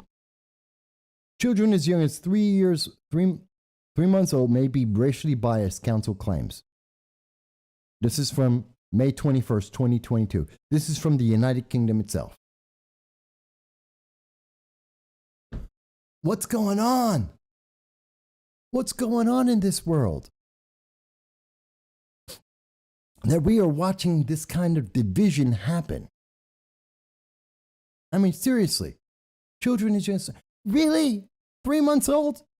Have you ever been around a 3-month-old? Have these people ever been around 3-month-old children? They don't know what racism is. They're not inherently racist. This is insanity. I don't understand these people. But I do understand why they're doing it, because they get money. BLM, Black Lives... Oh, here we go. Hello, and thank you for calling into the program. This is No Soundbites Allowed. And may I ask, what's your first name? Nope, wait a minute. Why is it not? Can you hear me? Now, oh, there we go. Now we can hear you. Go ahead. There you go, Mike. Do you like the article I just... I saw it. It doesn't make any sense to me. And I see that it came from the Telegraph, which is a United Kingdom newspaper. It's kind of like the Times in the United States. That's crazy. You know what I think it is? I think it's the idea against it's the war against terror. I really do. I think this is where it's that parents cannot raise their kids, and that's why the government. What, you mean like when Hillary Clinton said it takes a village? This is the village they're talking about? Yeah, I think it's, I think it has to do with backlash. I really do. I think the idea, that, the government, the parents, right? They're getting mad at the parents, they end up in HR. I think they're planting now. I really do. I think. Well, we know that Merrick Garland is already using the FBI to intimidate parents in the schools. Mm-hmm. We know that that's happened. We've shown the evidence of that. I think that they're trying to, I don't know what they're trying to do. It doesn't make sense to me what the end goal of all this is, unless it's like BLM and they just want everyone's money and power. I think it's indoctrination. I think that's what it is. They can't have, conservative or right wing or anything like that. They can't have. They have to get. They did it with college. Now they're trying to do it with schools, and now they're trying to get. They're trying to get you at birth. That's what I honestly think is going to be the goal. But if they make the decision between the progressive values that they are stating, and tell me if you think I'm wrong. Tell me if you think I'm overextending this. But the values that they are putting out there are, okay, if you're a progressive, then you believe in killing babies at the moment of birth. You believe in starving babies because of the color of their skin. You believe in releasing criminals. You believe in not allowing people to defend themselves with firearms, to not be able to have body armor or bulletproof vests. You believe that you need to take from rich people and give it to poor people through the government, and that you have to be subservient to the government so that they can give you stuff because you don't have the right to have it on your own. Am I misunderstanding the progressive values that are being pushed out there? No, you're absolutely right. How do you get that? They want to get that at birth. They attack the parents. They baby racist, have to not be racist, and they push their progressive ideology. That's how they're going to do it. This is insane that I am seeing an actual report that is saying that babies are racist. Babies. Not grown adults, not young adults. Babies, 3-month-olds. Who in the world agrees with that? Mike, let's be honest. a matter of time. Right. The left claimed everything. Yeah, but It was this only a is, matter of time. it's so ridiculous because everything in life is not about race. It isn't the biggest issue. And it's really only an American issue. It's not an issue in the rest of the world. Not the way that we have it here. Apparently, it's an issue in the UK. That's study something too, I guess. Well, we exported the U.S. version of racism and the entire idea of critical race theory. We exported that to Great Britain through our universities. We tried to do that in France, and President Macron, a year and a half ago, excluded that. He refused to allow that to come into the French universities. He banned it, literally. Yeah. We've been exporting that to the world. This insanity that we have going on right now. Oh yeah, yeah. No, I completely agree. And get kids younger, and like I said, they're shocked them. I mean, even today, I saw also right part go to. First, I know, right? They tend to be on top of it more than others. You hear about the Disney Pride collection toys targeted for babies and up. Really? Oh yeah, they have a whole toy. They 0 and It's, you know, this is what they want to do. They want to get you as young as possible. So how do you start them? Well, you're racist, and they keep going. I get it. I do understand it, but it's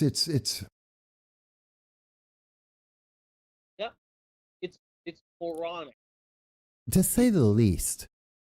It's in fiction. I think that I would have thought that was a parody from Battle.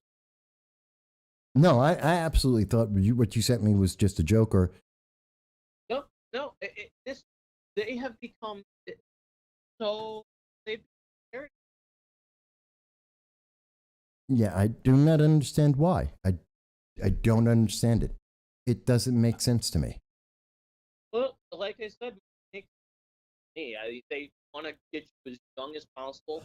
It's why they're releasing plus WXYZ toys, because 0 to 5-year-old, right?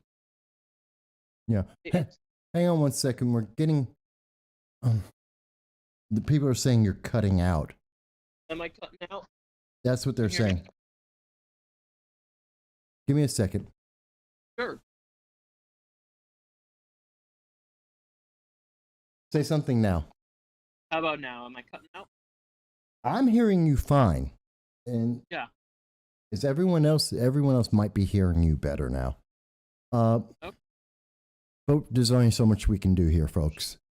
Yeah. Microsoft did an update on the systems in the computer, and the internet is so loving that when we have these conversations.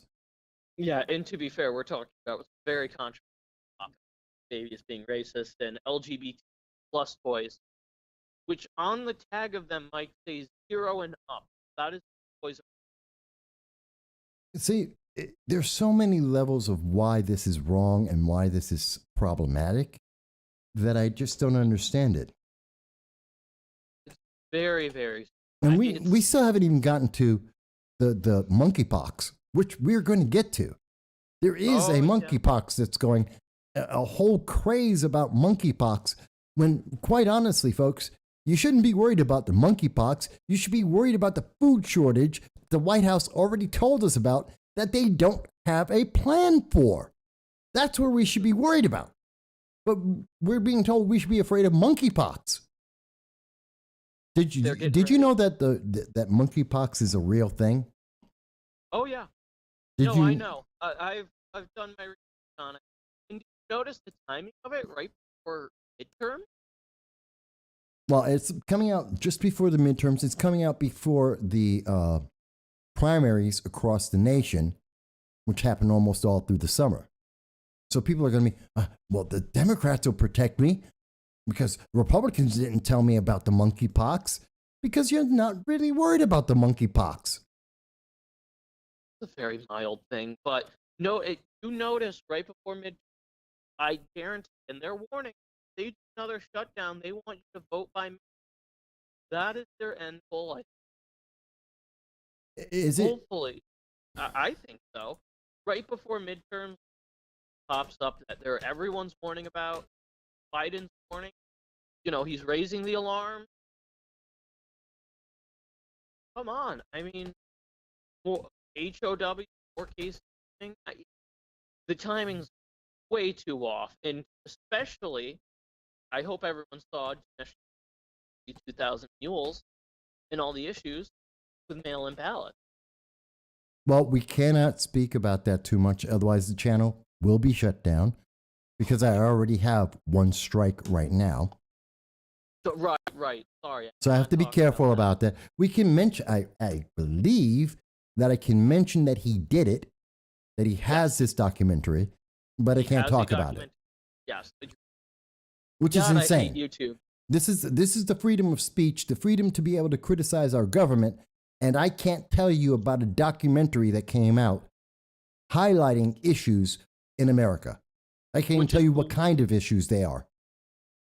Can we at least say that I believe National News made it available for free at this point? Yes, we can say that. Okay, there you go. And he has made it available for free. And I will say this: it is flowing. Well, it should be. Is blowing up. It is. Blowing up. But he didn't expect that there would be a monkeypox. By the way, did you know? Half a teaspoon burns fat 728% faster. Okay, I have no idea where that's Before you go coming to from. bed tonight, eat 1/2 teaspoon of this before 10 p.m. and boost your metabolism by over 728%. Freeze. Sorry about that. Sorry about that. It's Notice one of the as soon screens. as I come on the show, cut. Of course. They're giving me they're giving me all kinds of problems that didn't normally exist. Yeah. But as soon as I come on and I talk about the country, don't want to hear. Well, think about this, and I'll show people. It's being reported right now, from yesterday to today, that the monkeypox virus is spreading worldwide. There are 80 cases in 11 countries. 80 cases in 11 countries. The United States is one of those countries. We have 350 million people. 80 cases. And it's not 80 cases in just the United States. That's 80 cases around the world. Okay? This is ridiculous. And no, that's not it. I want to get to. Yeah, and don't ask how it's surfaced. There's no, we can say this. It is reported that how is this getting from country to country? Since we're going to talk about the monkeypox, the people who have to be concerned. This is a public service announcement. It is verified by the news media. The people who have to worry about the monkeypox, if you are a gay or bisexual man, the monkeypox is hitting that population. Now, that doesn't mean they're the only people who can get the monkeypox, but those are the people who are getting the monkeypox right now. That is a fact. It is reported by the major news media. This is from Yahoo Finance here, and they're talking about it. Oh, see, that's a hepatitis story. Where is the monkeypox? 100 cases of monkeypox around the country. Where is it?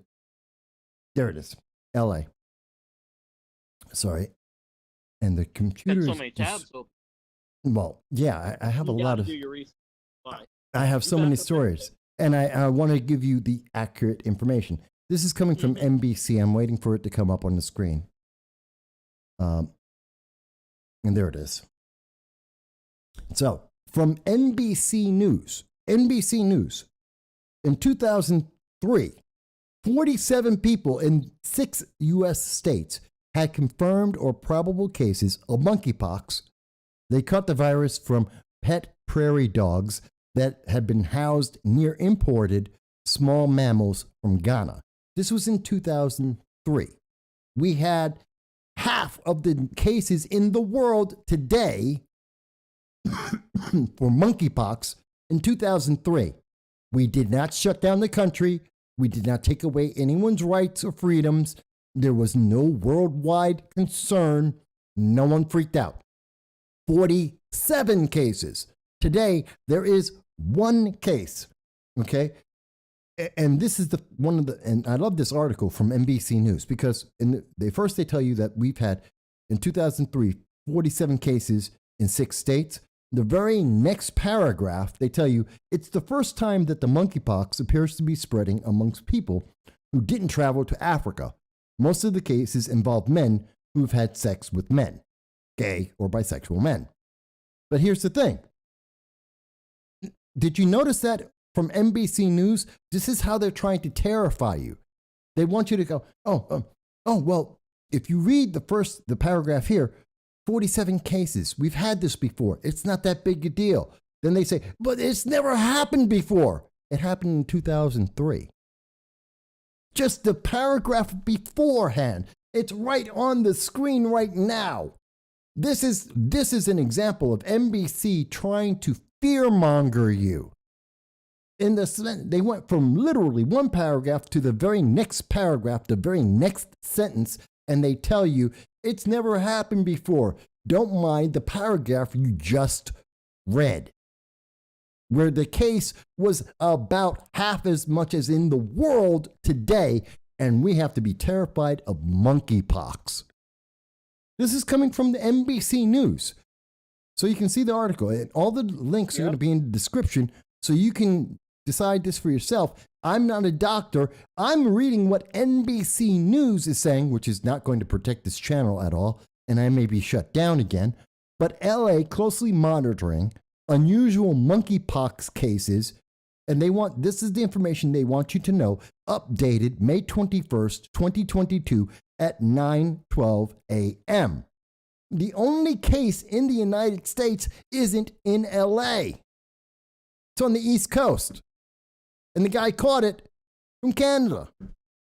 But meanwhile, they're telling me that they're worried about it in LA. Why is LA terrified of monkeypox that we've had 47 cases of before, and it is on the East Coast from someone who got it from Canada?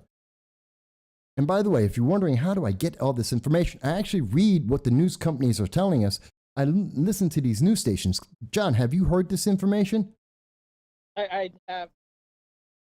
But before I want a little bit of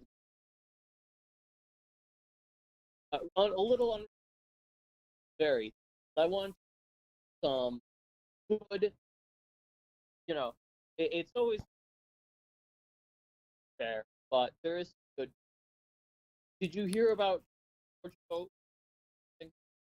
George? You heard about? I wasn't paying attention to that. No. They broke record for votes.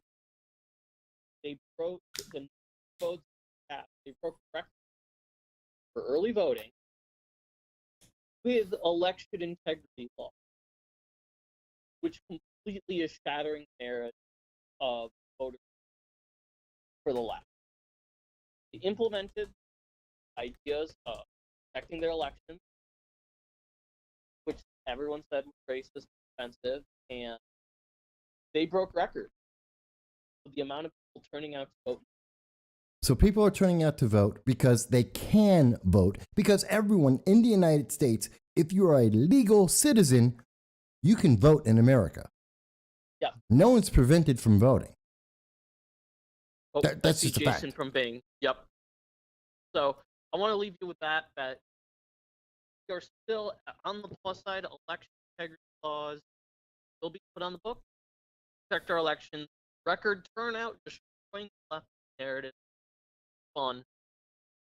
There is some good news there despite everything else going on. But I'll let you go, Mike.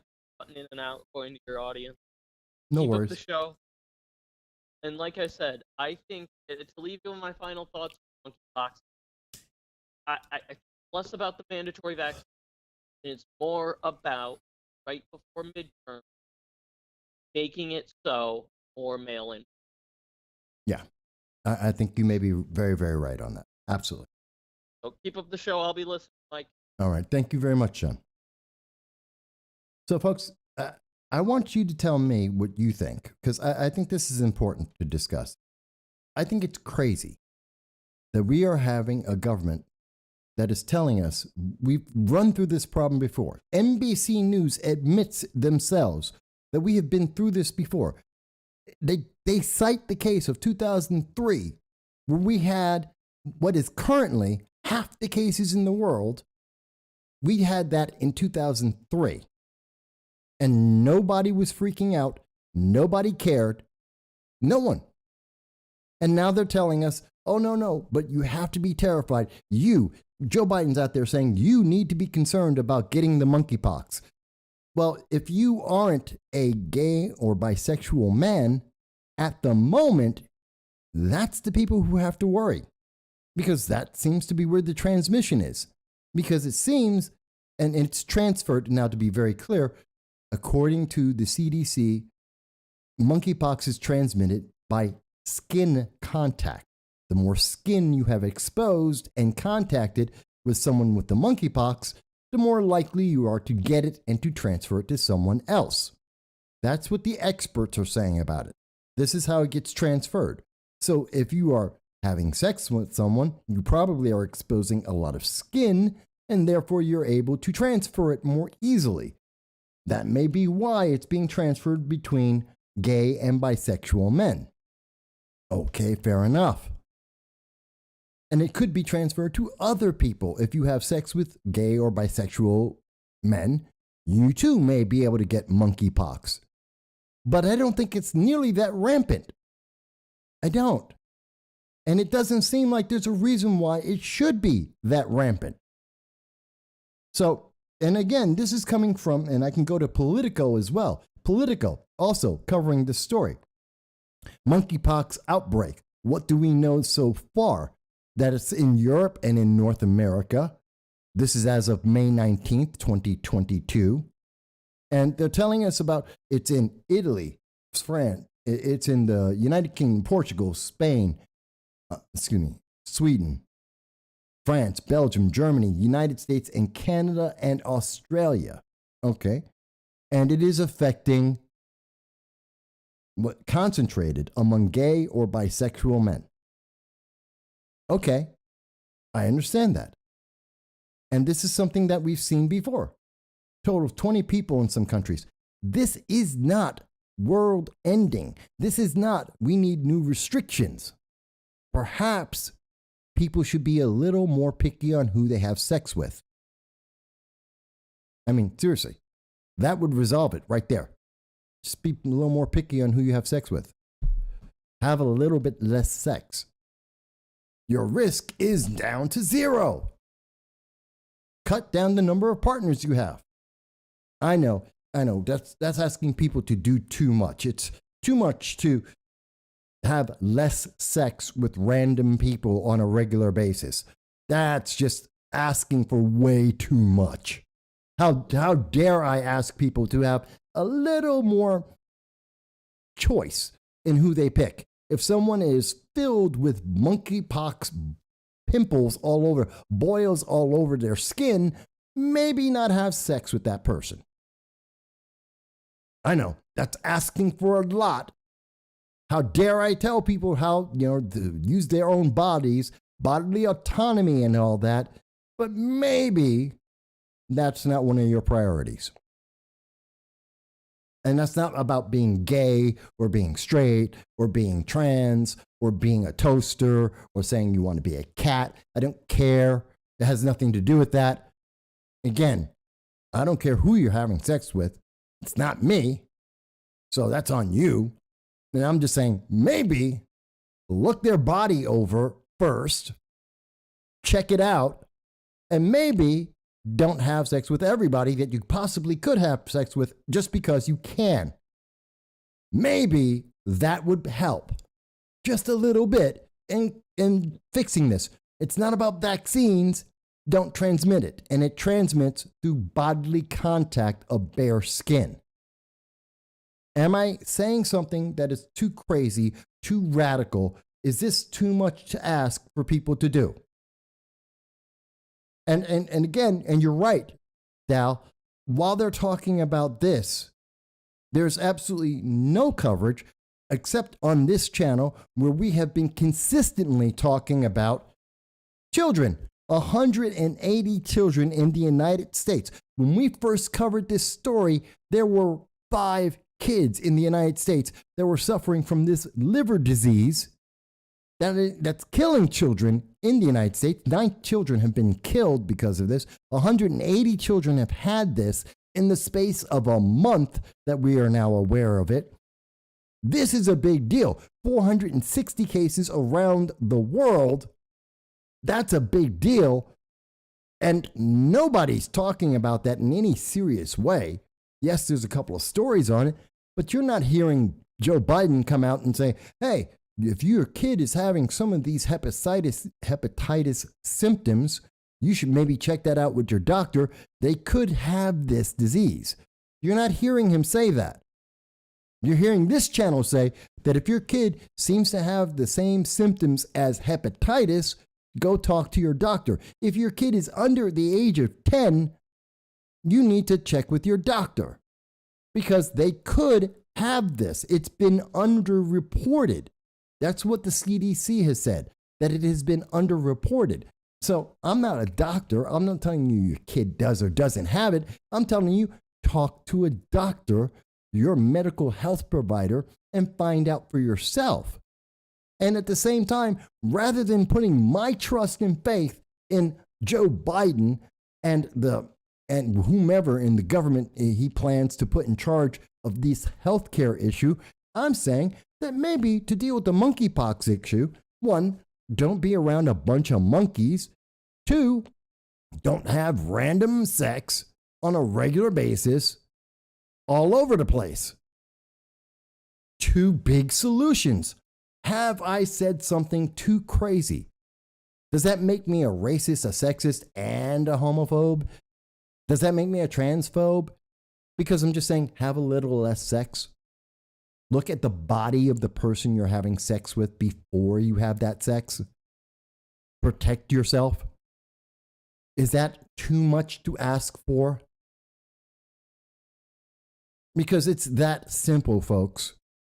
And by the way, we've been through this before. We've been through the monkeypox in America in 2003, in 2007, and now in 2022.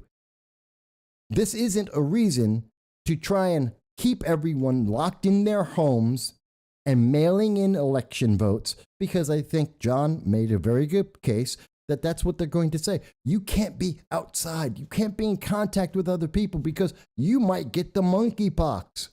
So you need to stay home. You need to mail in your ballots.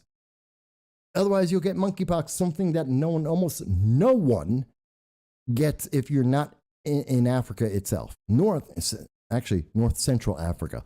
If you're not there, almost no one gets it. Am I wrong for saying this? Is this such a crazy thing?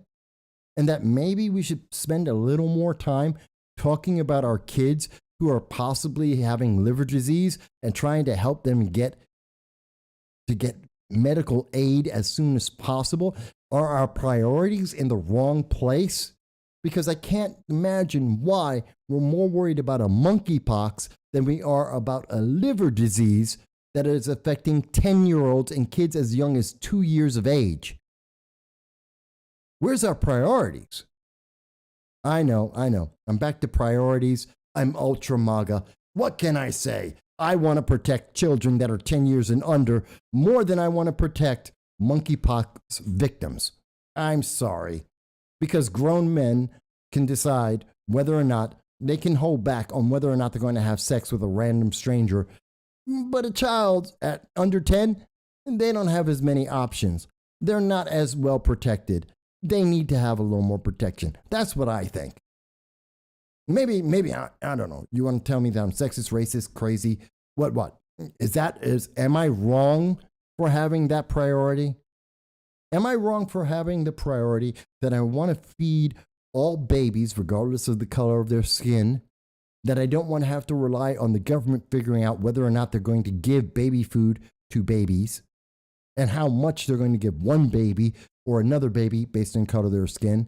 Am I evil for that? Am I evil for saying that I want to have our government focus on a disease that is targeting the youngest of children?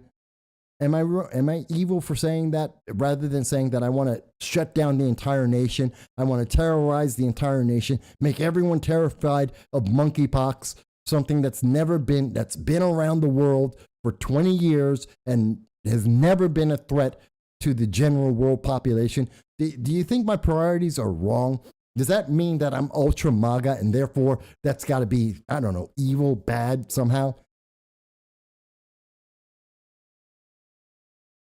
Mike Bowie mentions, what about the gain of function of monkeypox? Yeah, did they change that? Who knows? Hi, by the way, hot chicks. Hello, hot chicks. Good to see you.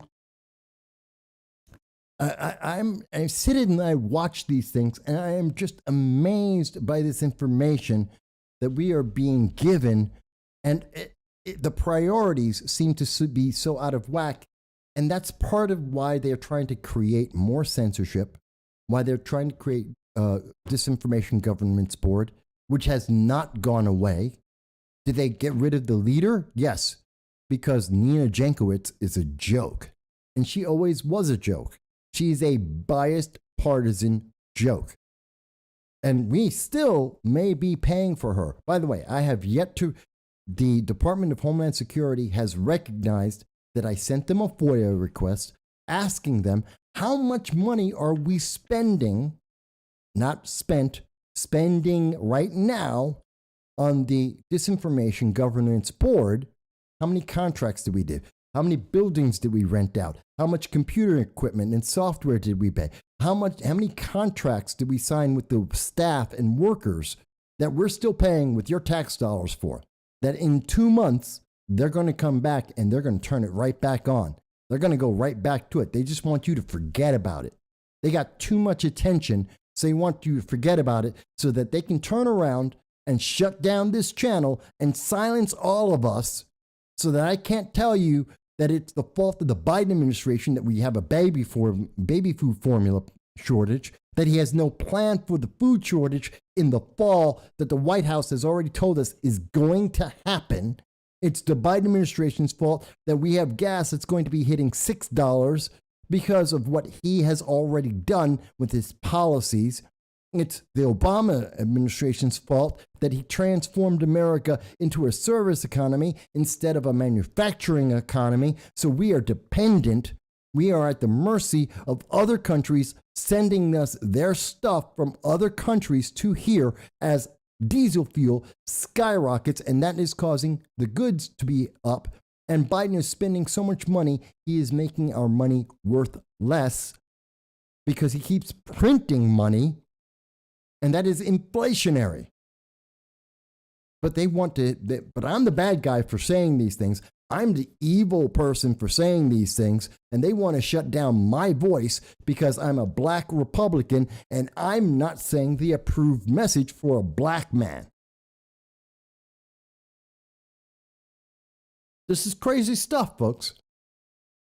James says that we spent over $1 billion on the Disinformation Governance Board.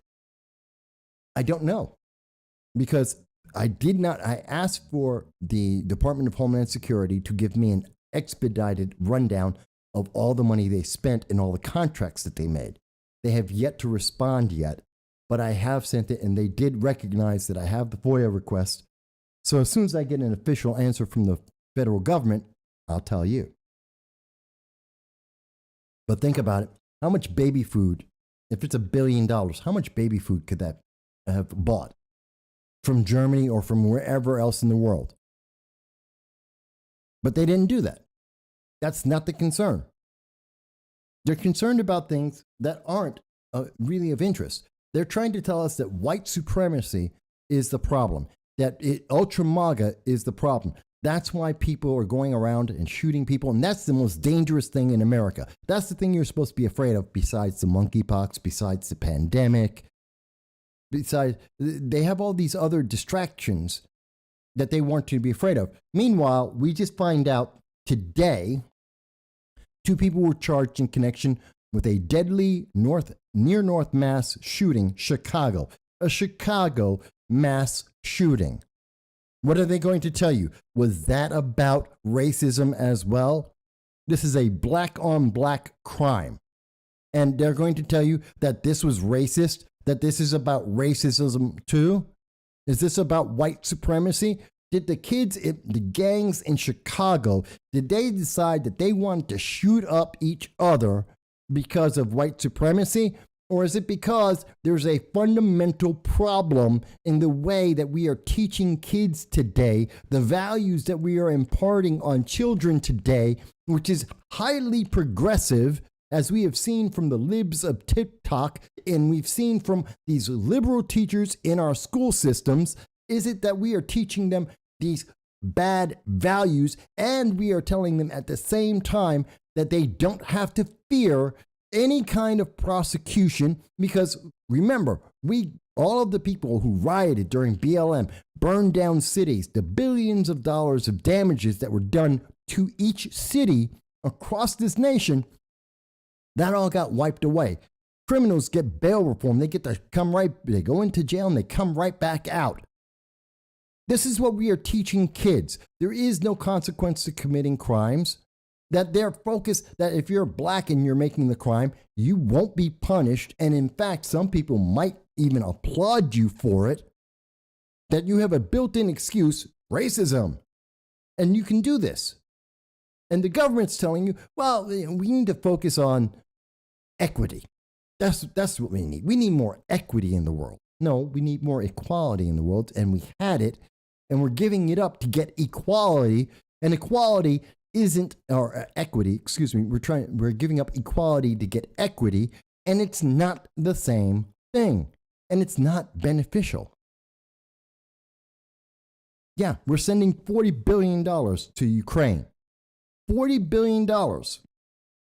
What could we use that $40 billion that we sent to Ukraine? A war we have nothing to do with. We are having a monetary proxy war with Russia right now. And they're not honest enough to tell us. The White House is not honest enough to say, we're having a financial war with Russia. That's what we're doing right now. And we're using the Ukraine as the way to get it done. And that's why it costs us $40 billion.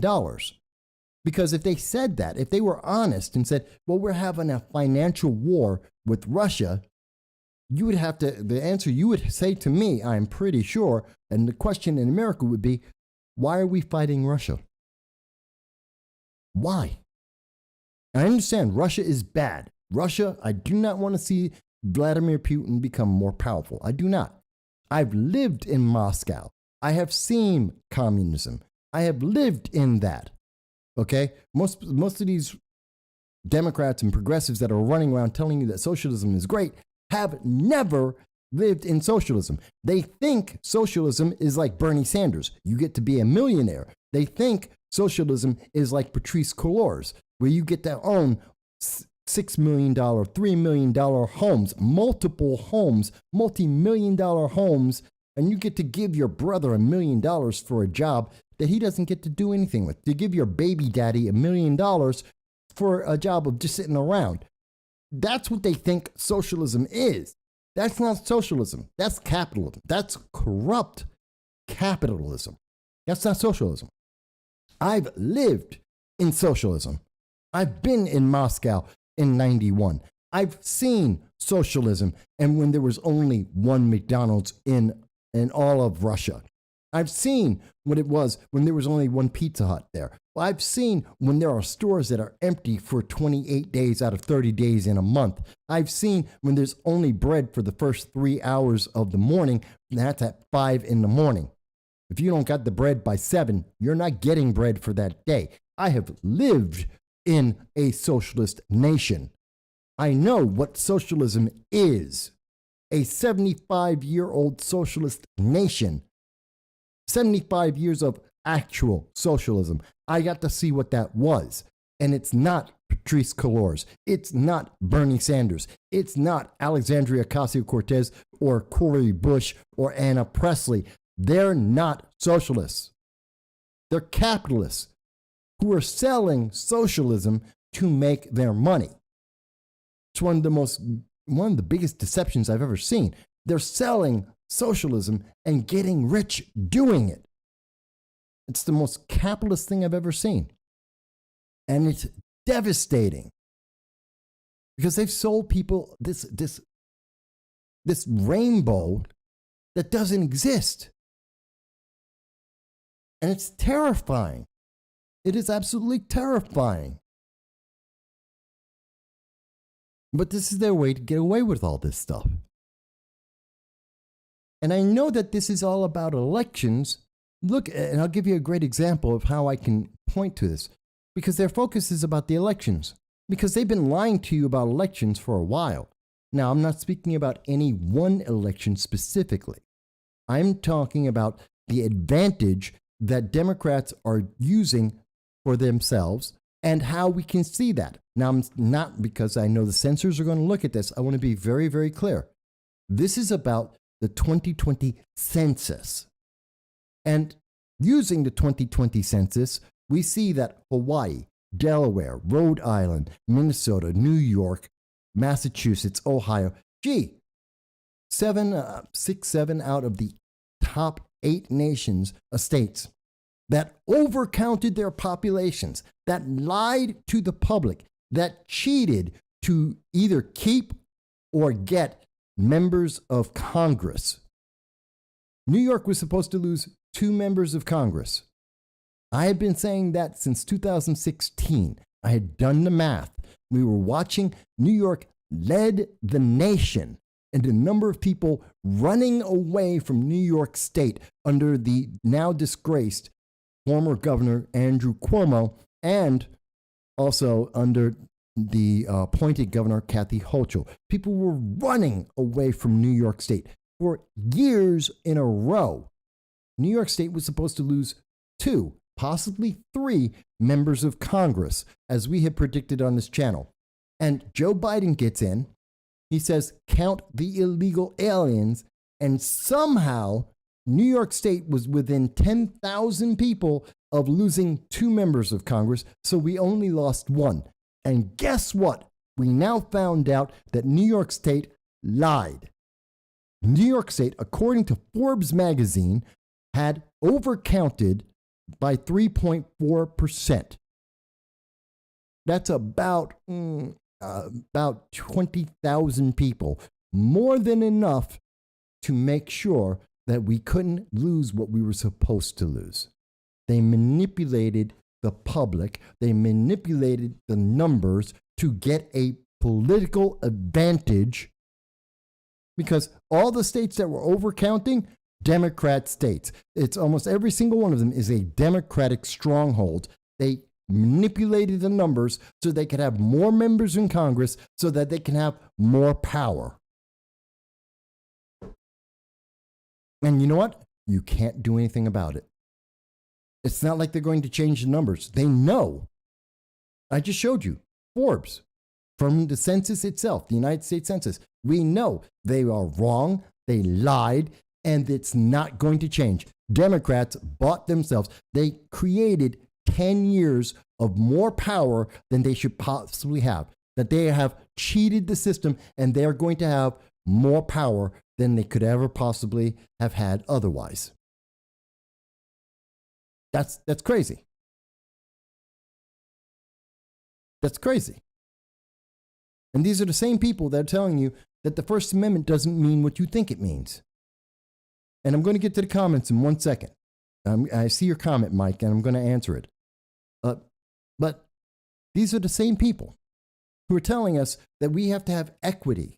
And these are the same people that are telling us the First Amendment doesn't mean what you think it means. This is Kathy Hochul, who's saying that the First Amendment doesn't mean hate speech. And as I said, hate speech is free speech. You don't have to like what someone says. They have a right to say it anyway. They always have that right. They do. You don't like it. Doesn't matter. You think it's bad. Doesn't matter. You don't get to make that choice. They get to have that speech. So they are literally lying about what the First Amendment means. Kathy Hochul knows that the First Amendment does mean that you get to say things she doesn't like.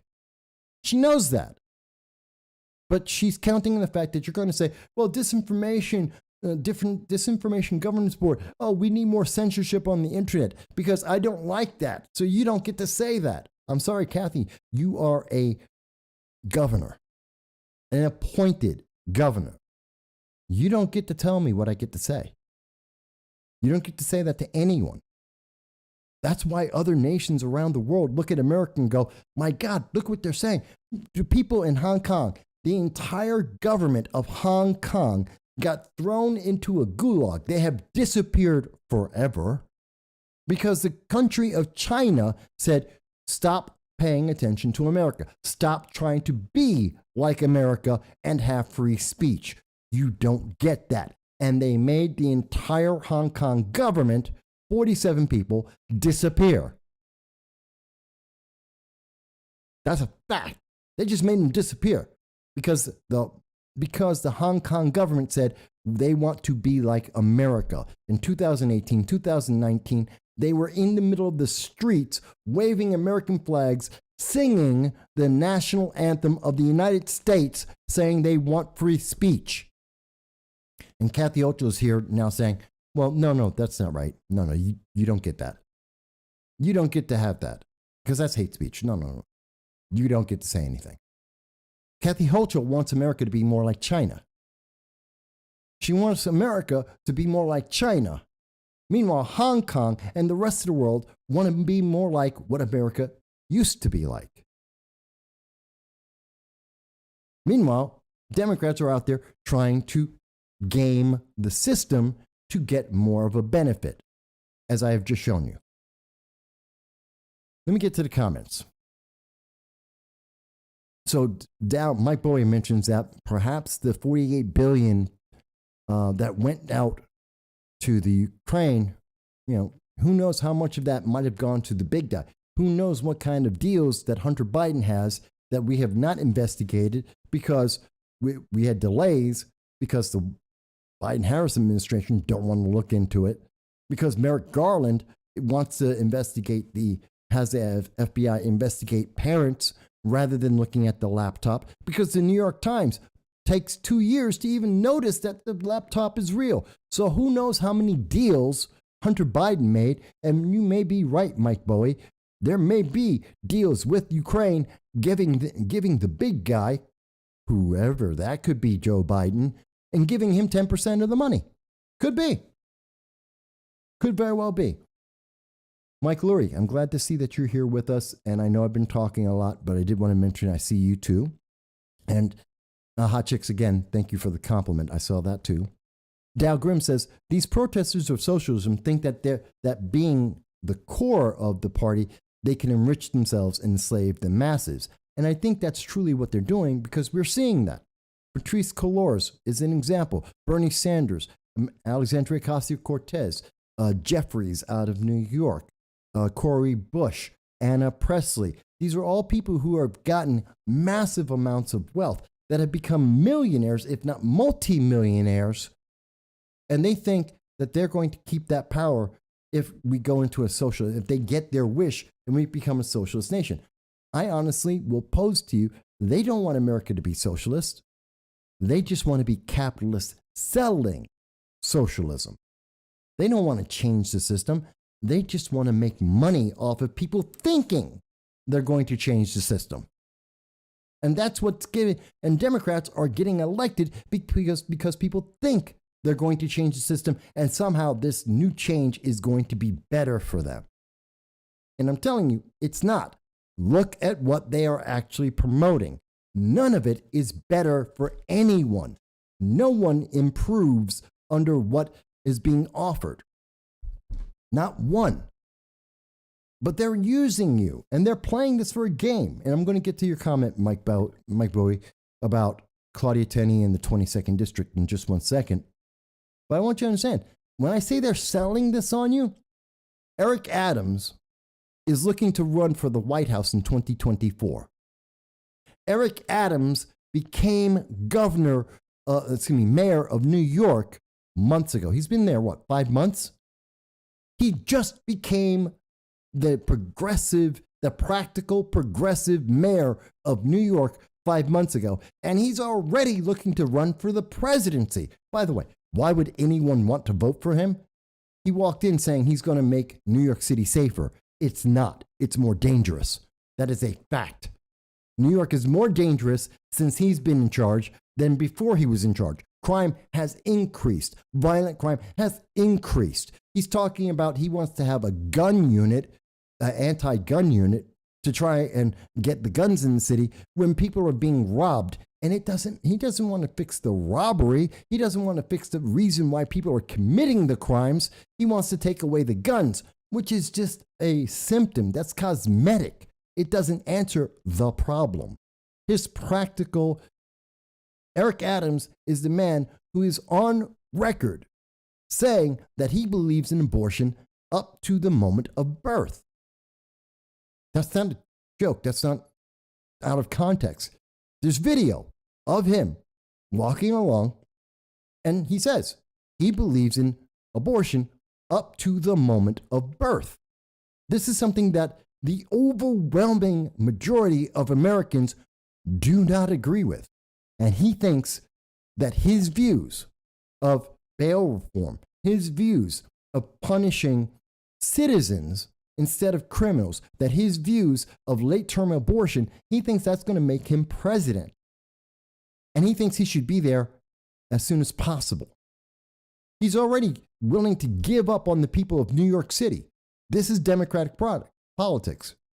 New York lied about the numbers. New York's been lying about a lot of things, it seems. We had under Governor Cuomo, the disgraced, horrible Governor Cuomo, who sexually assaulted 11 women. The Democrats protected him and did not charge him, even though they found the evidence. That was Letitia James. That was the AG of New York, a Democrat, said she found evidence 11 times of sexual misconduct by Andrew Cuomo.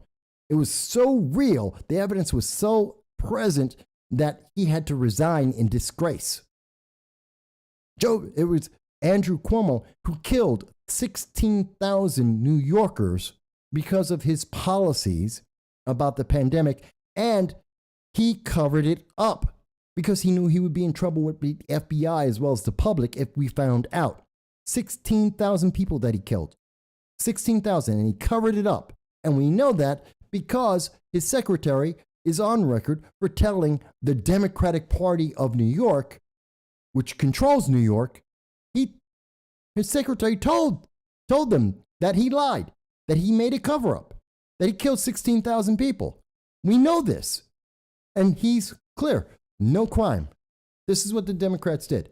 And then are we surprised when Kathy Hochul, who was arm in arm with Andrew Cuomo, this appointed governor, are we surprised that she picked a lieutenant governor, Brian Benjamin, who is corrupt? Are we surprised that she's out there and she's the one who lied about the census numbers so that we could get more Democrats?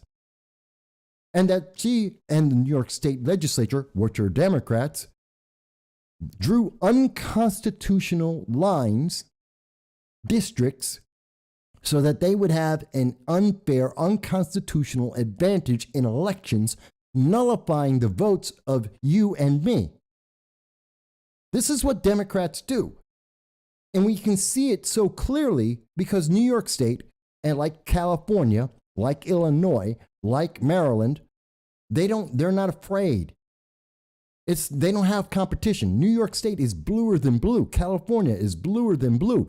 They can do it because they're covered. The news media will cover up for them. The local news media won't tell the stories. They're going to spin everything their way. They're going to lie to you. That's why we don't hear about the New York City subway shooter from a month ago. You don't hear about that guy. I'm going to mention his name now because I want to be clear. It's not the one from yesterday, but Frank James, the black supremacist Yeah, that story went away. Why? Because it's bad for Democrats in elections. You can only get away with that in a bluer than blue progressive city. You can't do that in other places.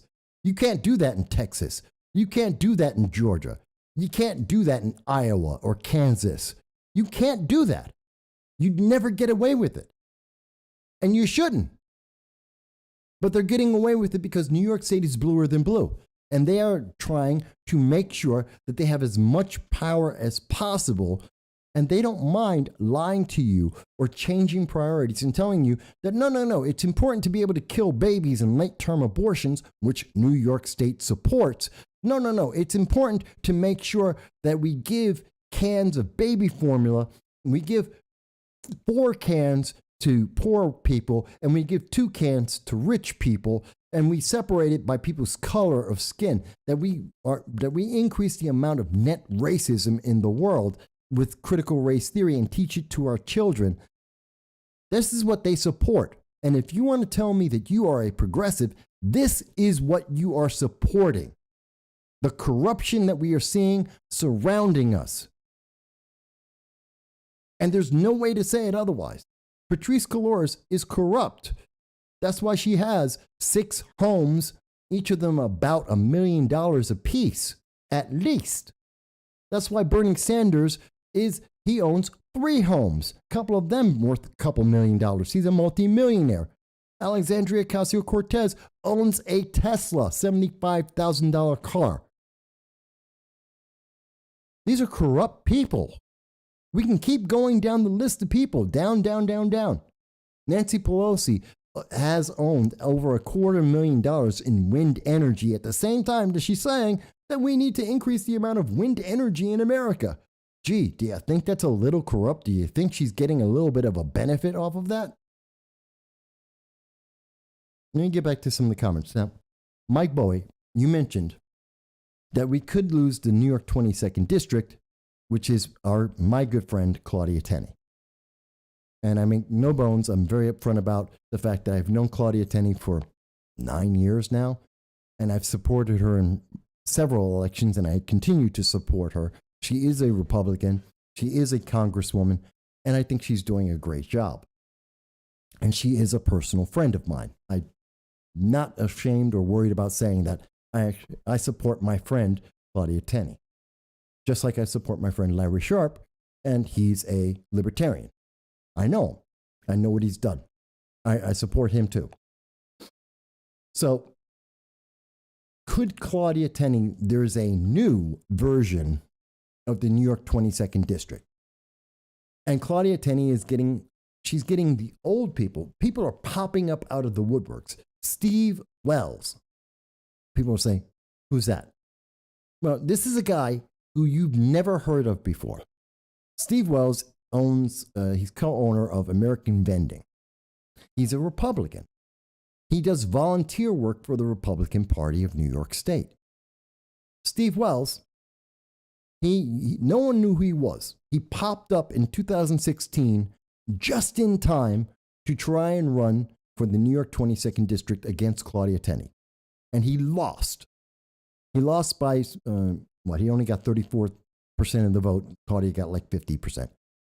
He lost because no one knew who he was. He doesn't talk to people. He doesn't get involved with them. And he has a very unique relationship with some of the major media, the Syracuse.com, a reporter named Mark Weiner. He has a very unique relationship with them, which I've done stories about. I've covered the articles in 2016. And so he's coming out now to take on Claudia Tenney because he's rich and nobody knows what's going on. So this is his chance to try and come in and say, people who don't know that they have a Republican, that they have someone who's in charge of, who's representing them in Congress, and he's coming and saying, "Oh, see, nobody's representing you in Congress. I'll represent you."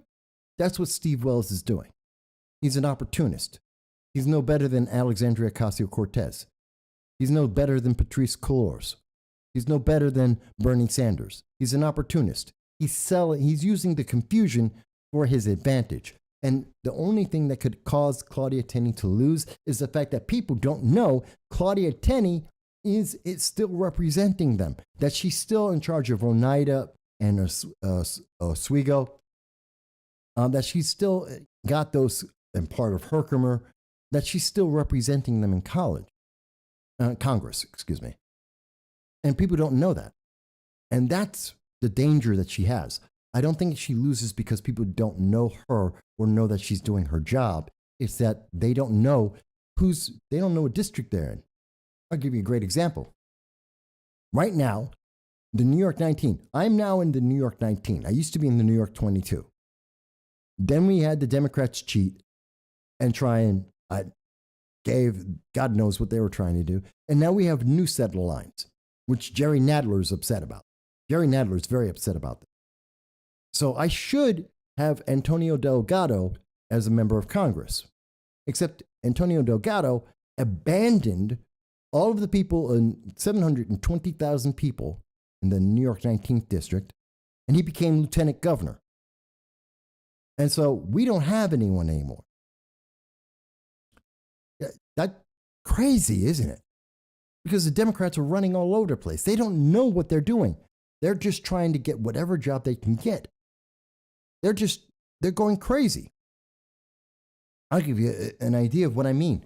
Democrats are so crazy, so desperate for power right now that they're willing to beat up on each other. They're attacking their own. I'll give you a great example of this. This is New York State's 10th district. Now, I want you to see something that's really clear here. This is the New York 10th district right here. See how this looks? That's the New York 10th. That's Jerry Nadler's district. Let me give you another look at it. So this is the 10th district of New York. You can see it right over here. See how it's that strange line that kind of wraps around like this? See how it's not connected? It's in Manhattan and it's in parts of Brooklyn and it's not connected at all. It's just this weird wiggly line. You know what's the thing about that? Jerry Nadler is upset that his district, he has to compete against another Democrat to try and get his district because the lines were made by someone who wasn't biased to Democrats. That he actually has to have a fair fight. I think he says, here it is. Nadler says, represents the 10th congressional district, fired off his own tweet Monday saying, I believe these new proposed lines by the special masters, the independent body that did get this, violate the New York State constitutional requirement of keeping communities of interest together and keeping the cores of existing districts largely intact. However, provided that they become permanent, I much look forward to running. So he wants his district to stay the same because he has a bias advantage. Meanwhile, his district is a big line.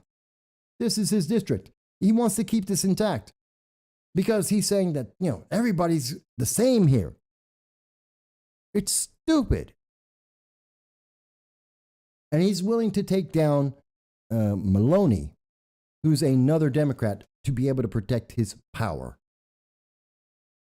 They don't care. They're willing to destroy anyone to keep their power. And if you think I'm wrong, if you think I'm misunderstanding it, please tell me why. 607-242-1582. If you think I've misunderstood these things that I've been talking about today, please tell me, how am I misunderstanding it? There's another Democrat. I'll show you another one. This is Jeffries, Representative Jeffries, okay? Hakeem Jeffries, who is a member of the Democratic Socialists of America. He's in the same group as Alexandria Ocasio-Cortez and Cori Bush. He is a progressive. And he is saying that, well, this is no good. You can't redistrict again. You can't change it from the unconstitutional version that was there because it's unfair.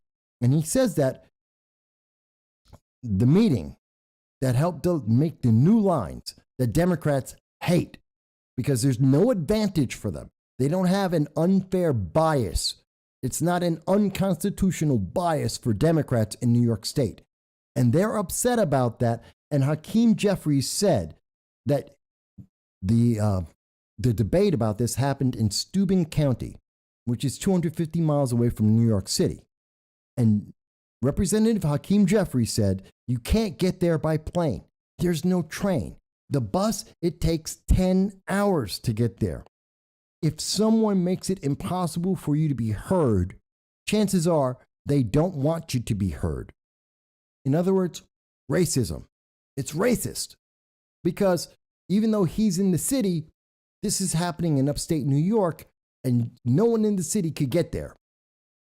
Spectrum News reported that last week's Steuben County meeting noted that a majority of the speakers were from New York City. So the very thing that Hakeem Jeffries said that they can't do, that people in the city, in his district, that what they can't do, they can't drive, they can't take a train, they can't take a plane, they won't wait 10 hours on the bus, they just couldn't possibly be there, and they were the majority at the meeting. As reported by Spectrum News, which is a left-leaning news source. And he's saying, well, this is about racism, except his people were there. Their voices were heard. They're willing to lie to you, folks. They're willing to lie to you because they don't think you're actually paying attention. Oh, it's so racist. They wouldn't let us go to the meeting, except you all went to the meeting. You just didn't get to be cheaters. You didn't get to cheat. You didn't get to be unconstitutional because they know they lose. Let me get back to some of the comments here. Dow mentions, in the same breath that these people preach social equity, they also promote their own elitist attitudes and hold it over the plebeian idiots with their own moral superiority. It's true. User has been banned. Good to see that you're back with us today. They say, it seems more like they want China's system of fascism, as I was saying before.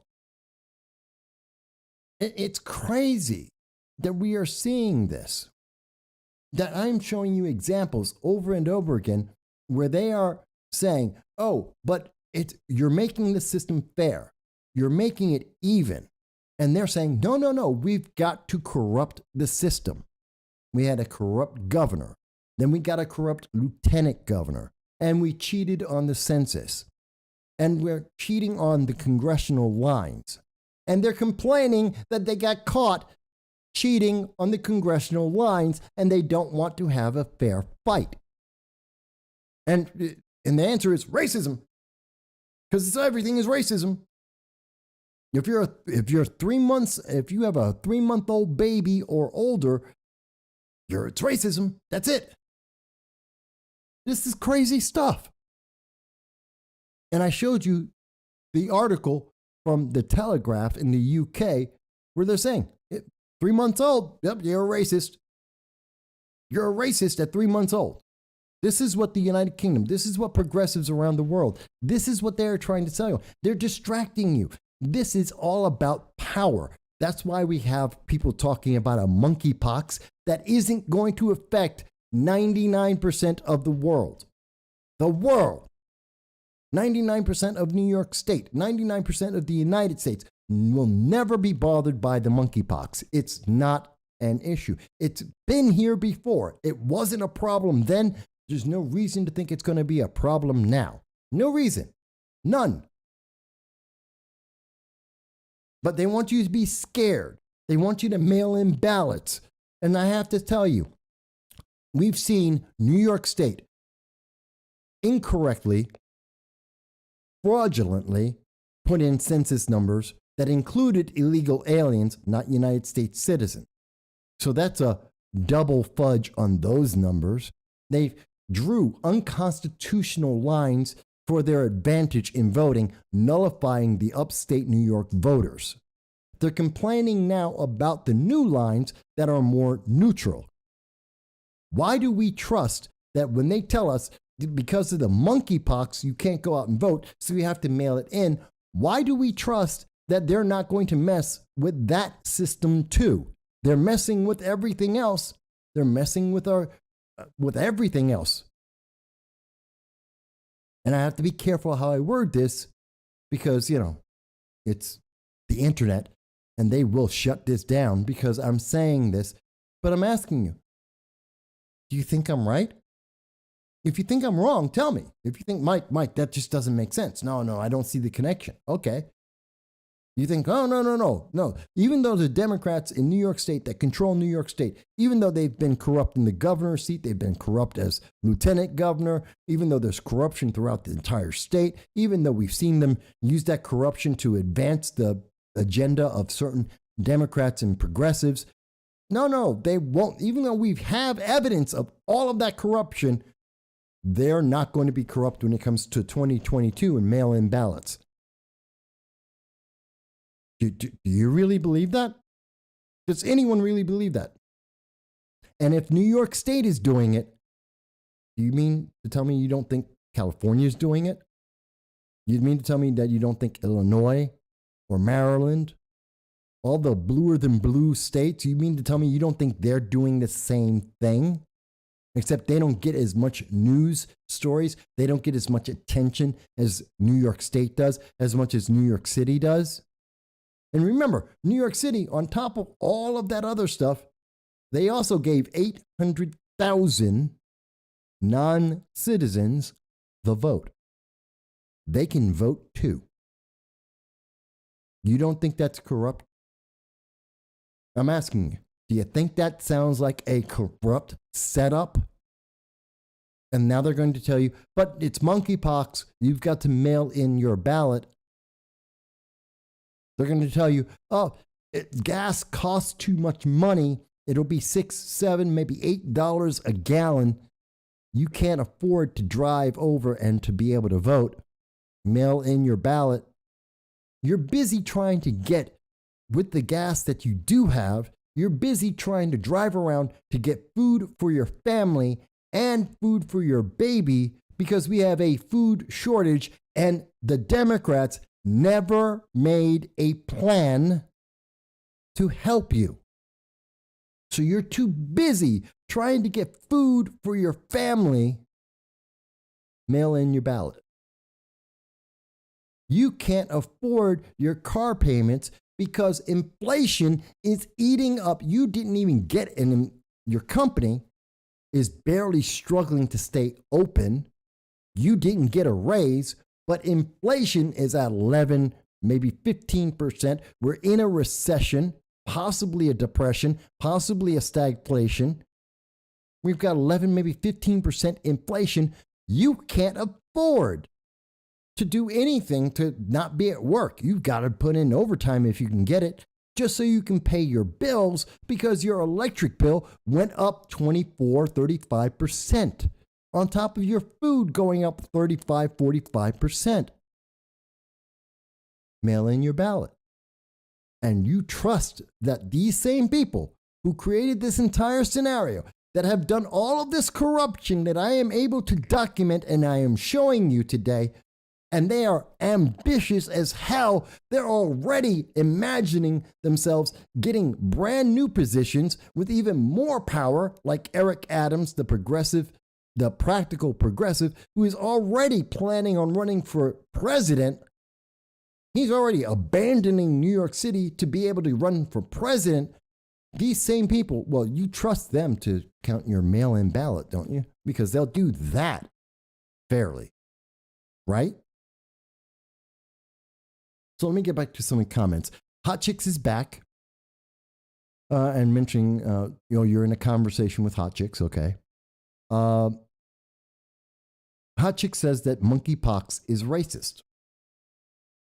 And Bill Gates, well, no, Mr. Gates didn't make it. But it isn't racist, although it's mostly just in Africa. It is odd that there have been a lot of things like the avian flu, which we've talked about on this channel for months. And it continues to affect 30 countries around, and excuse me, it's global, and it's affecting 30 states in the United States. It's still affecting us. We still have lost 30 million chickens and turkeys and poultry.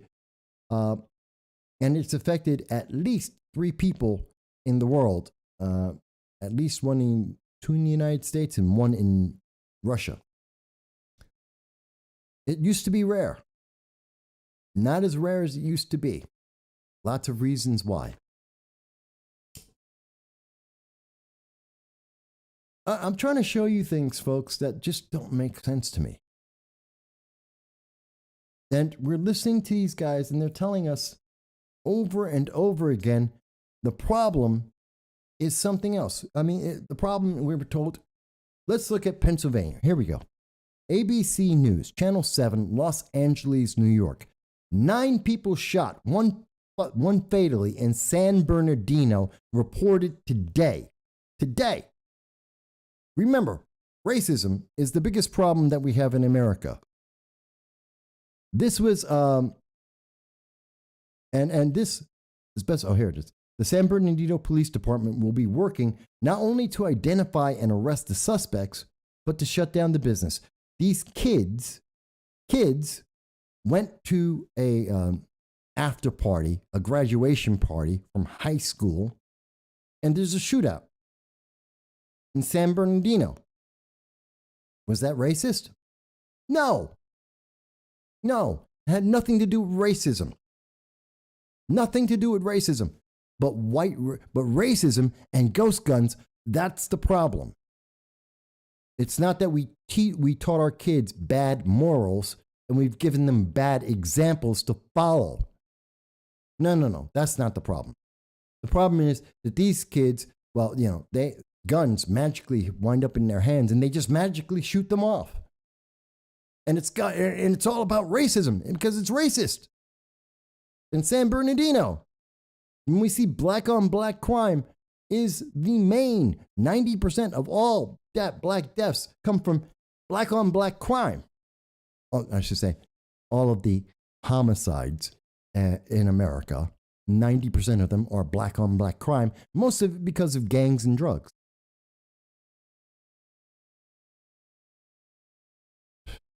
So, let me go through. Oh, I see something I got to answer.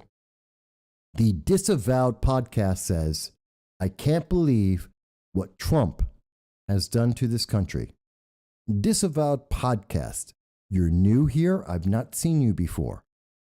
Please explain what you mean. Because I can point to, and I've been spending this time on the show, and as far as I'm aware, Joe Biden is in the White House. Kamala Harris is his number 2.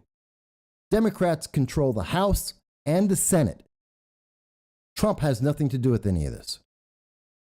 President Trump did not cancel the XL pipeline. President Trump did not give $40 billion, actually $55 billion, over to Ukraine. President Trump didn't open up the southern border. President Trump isn't the one screaming and saying that the monkeypox is something that people should be terrified of. These are not things that have to do with Trump. We did not have 11% inflation in the United States, real world, you and me. That wasn't President Trump. Please, Disavowed podcast. If you wish to tell me that Trump has done something bad, I'm not saying he's perfect, but the issues that are affecting America right now aren't coming from a guy who's a private businessman. They're coming from the guy sitting in the White House and his party. And if you can please tell me how this is not the case. Because if I'm wrong, I want to understand. And I am asking an honest question. Now, Disavowed podcast, you could be sarcastic. And that I think you're being sarcastic. But I want to make sure I'm being fair because I am passionate. So I just want to make sure I understand. Because if it's sarcasm, I understand that completely, and I agree with you.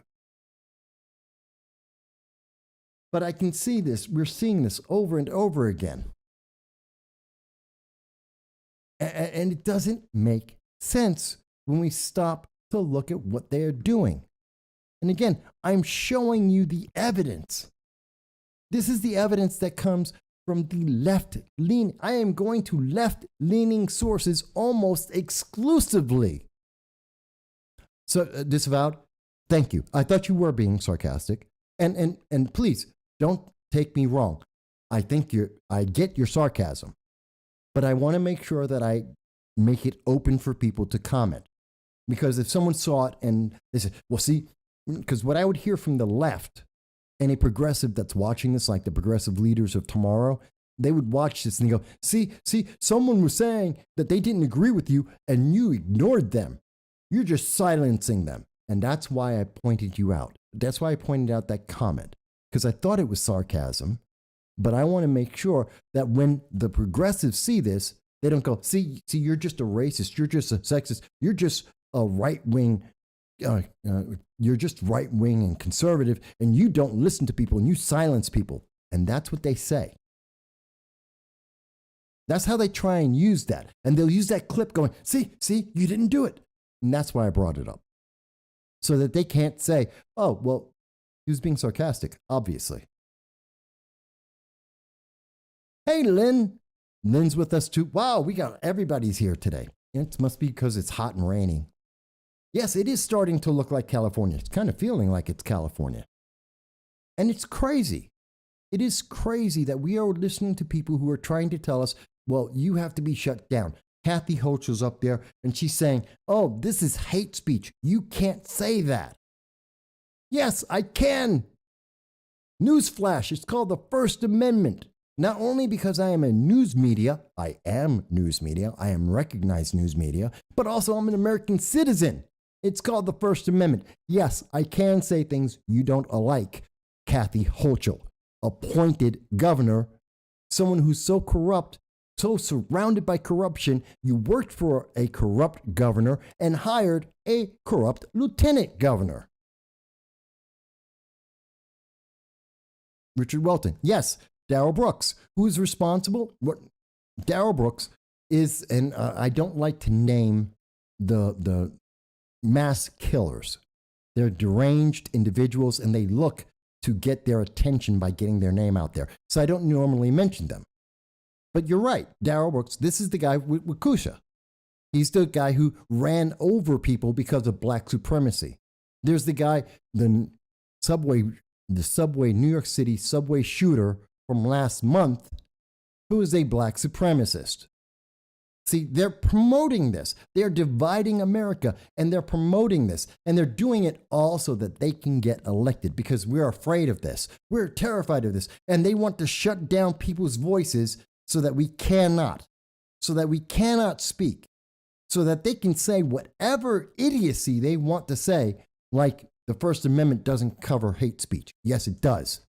They want to say that you can't own a machine gun or a cannon because the Second Amendment doesn't allow that, even though in history, yes, it does. And in fact, up until 1934, it absolutely did. That is a fact. It's not a dispute. It's not a question. It's not me thinking about it. There's no extrapolation. It is a fact that up until 1934, with the execution of the Firearms Safety Act, FSA. It was after the St. Valentine's Day massacre, and that's when we stopped being able to own machine guns in America. That was it. Up until then, you could own a machine gun. You could own a bazooka. You could own a tank. In fact, today, 700,000 Americans own machine guns. There are hundreds of Americans, thousands of Americans that own tanks and bazookas and flamethrowers. It's a fact. It's not a question. It's not an if. It's not a maybe. It's a fact.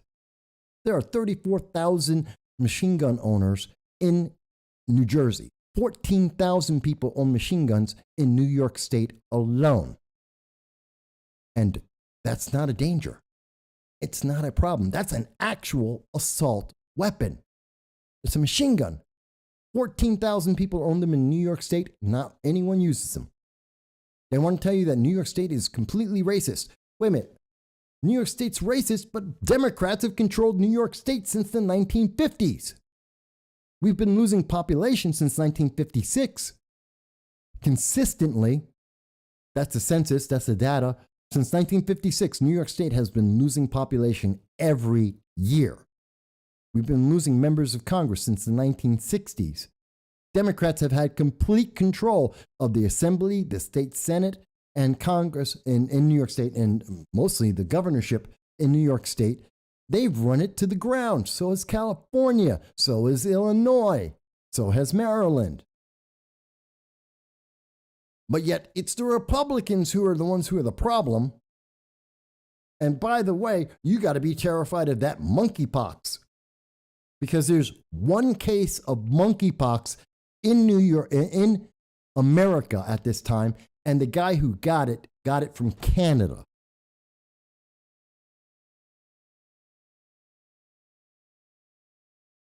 I would love to have a 9-pound cannon.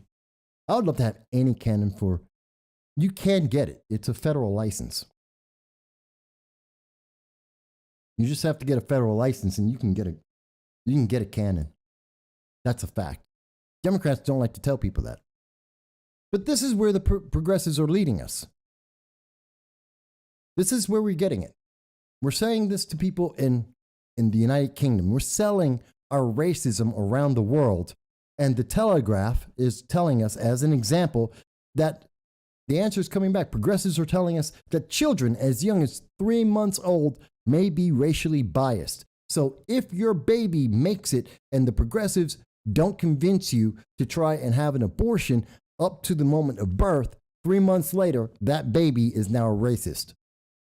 Tell me that the same progressives that are telling you that you should have a late-term abortion aren't the same people who are telling you that if you have it, your white child is going to be a racist. Look at this. This is shared by Islington Council, says that by 5, white children are strongly biased in favor of whiteness. You're evil to be white. They're selling racism. This is what progressives do. And even, you know what? It's so bad that even Bill Maher is waking up and going, this doesn't make sense.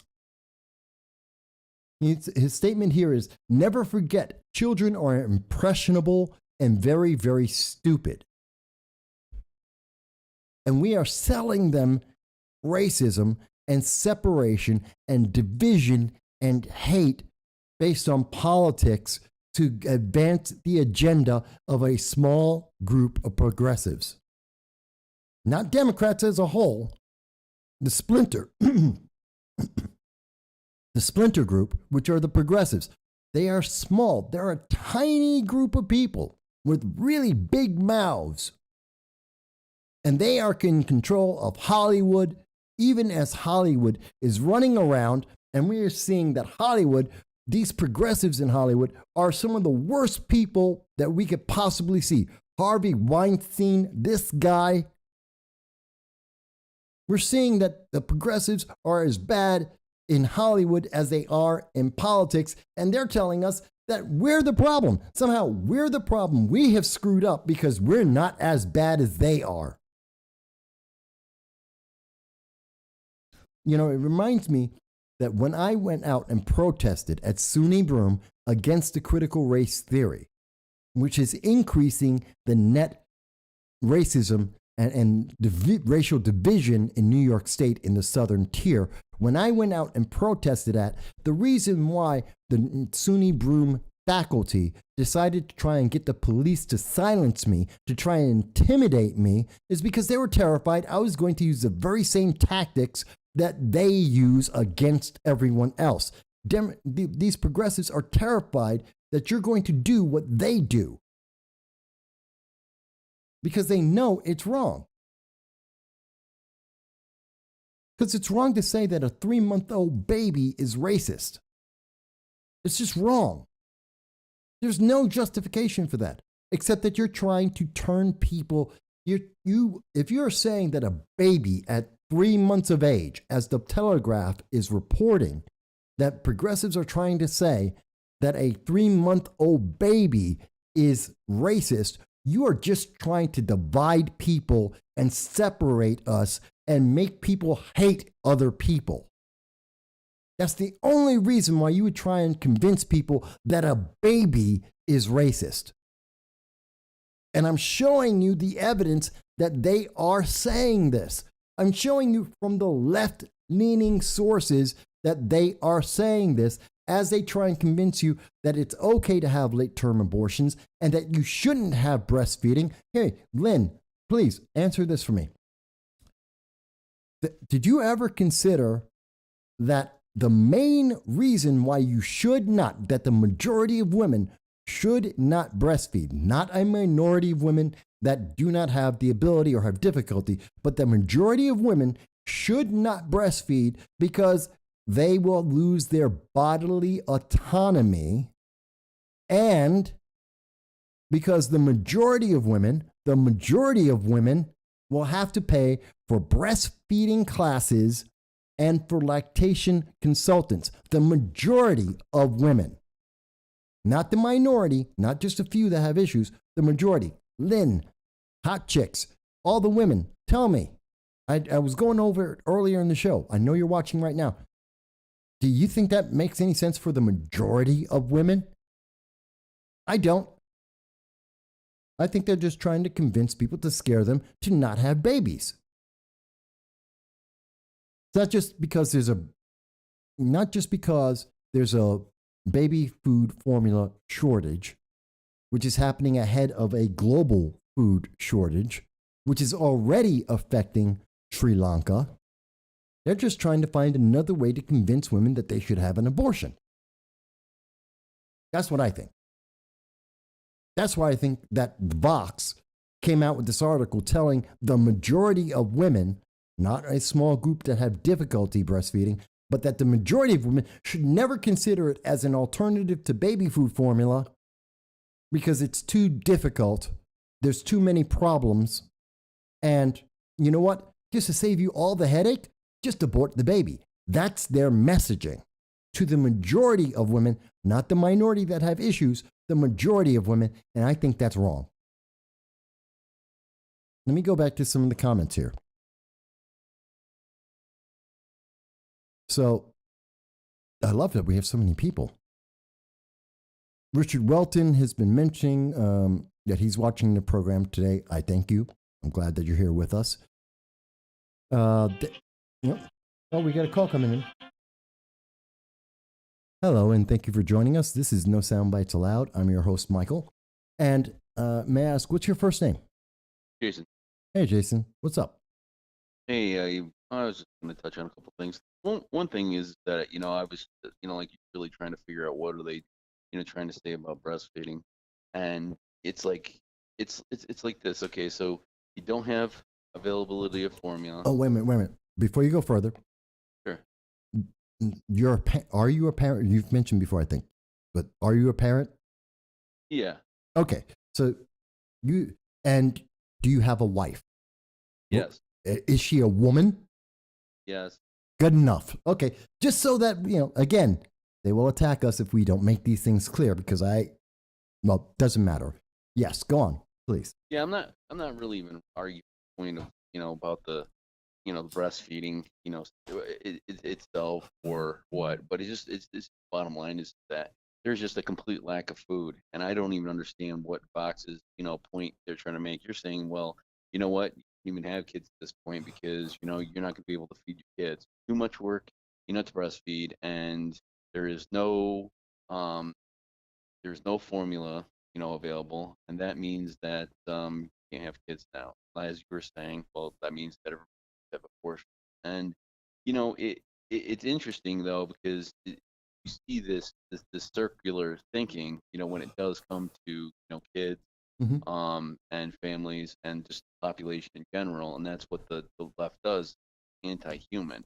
And, as when, we went over, or you went over the Michael Moore's The Planet of the Human, the only conclusion to fix their green or their planet problem was simply just human. No matter what you do as far as any sort of alternative energy that they found, they said, well, they don't all work, so the only thing to do now is to eliminate the population. And I think those as a box, I mean, I like I said, that's the only thing you can conclude that they're trying to do, because what else point are they trying to make? Why would they be saying that? Well, you can't breastfeed, it's hard, and you can't get formula because, well, there's no supply. And I mean, if they're left leaning, I mean, and they're pointing out the fact that how hard it is to breastfeed, that your only solution would be to use formula. I mean, that's just pointing to Joe Biden and saying, hey, look, completely competent and let him down now.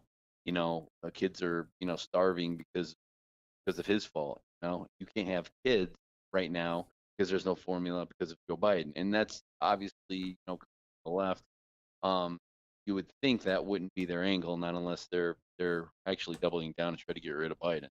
Which honestly, as I think about it, they might want to try to replace him with more leftist AOC type, which would be interesting.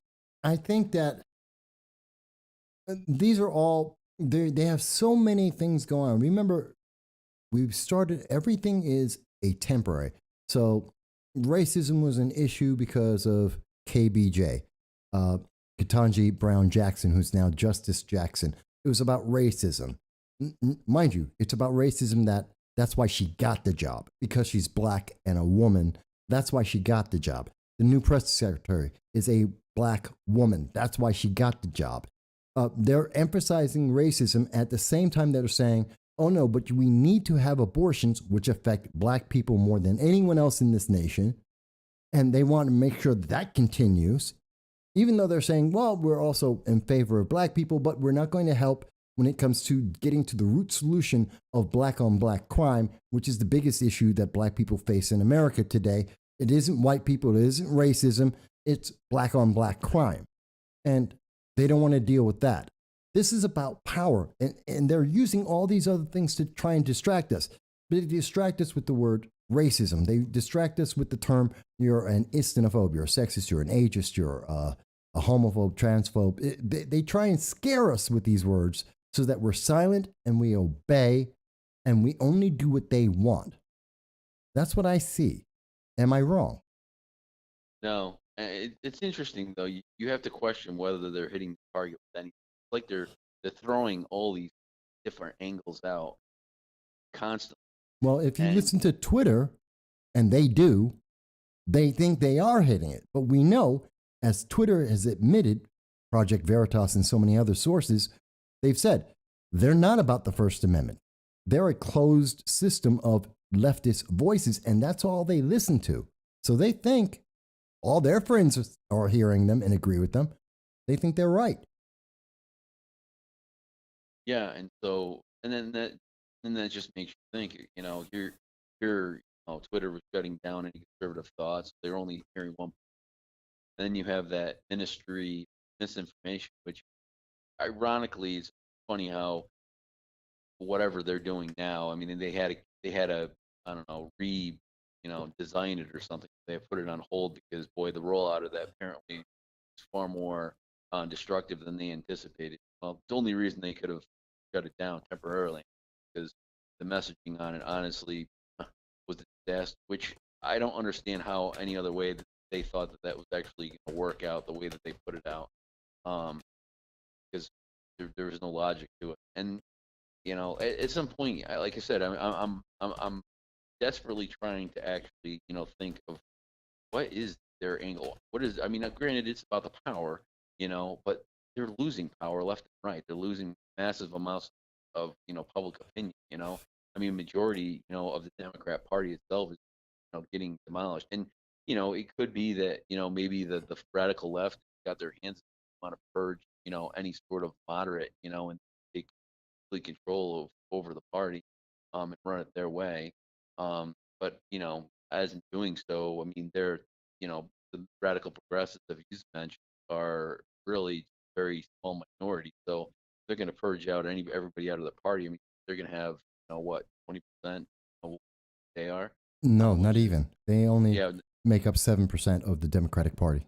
Yeah, and so 7%. So you got a 7% basically now is purging everybody out of the party, and they apparently are purging everybody. I mean that whole disinformation thing that was debacle, that was a mess. It had been massively pushed by the 7%.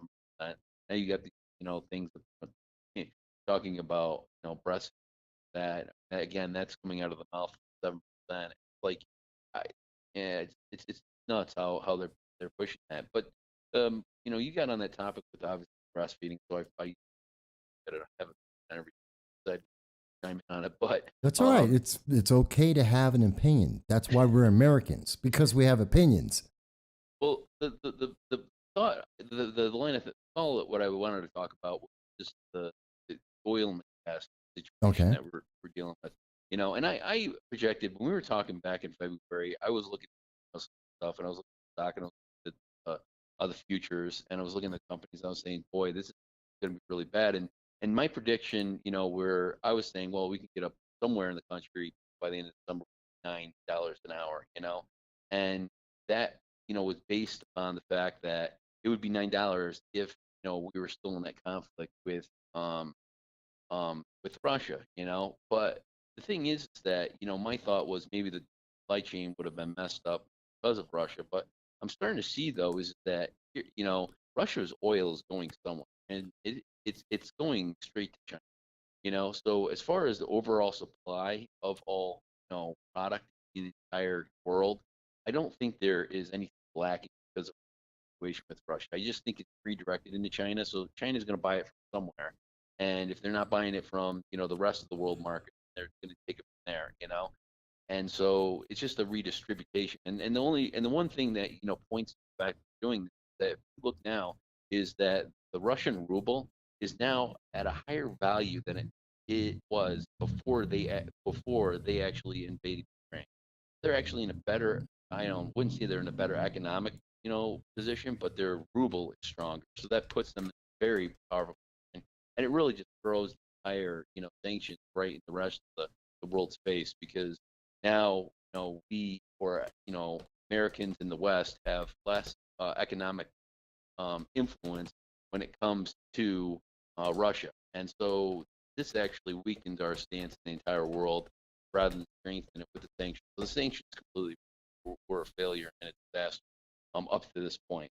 What comes out of the situation in Ukraine, and how things will change. All I know is that things are bad. Well, something that's very important for people to pay attention to, if you want to understand how bad the end of the year is going to be, Greece on May 25th has to decide if they're going to pay for their oil and gas to Russia in rubles or dollars. If they pick rubles, inflation in America will go up by an additional 5%. It starts a domino. It will increase the net inflation as countries will give up the dollar and use the ruble or any other currency. That is dangerous to our way of life. Just so people are aware, that's an important day, May 25th, Greece. We'll go on.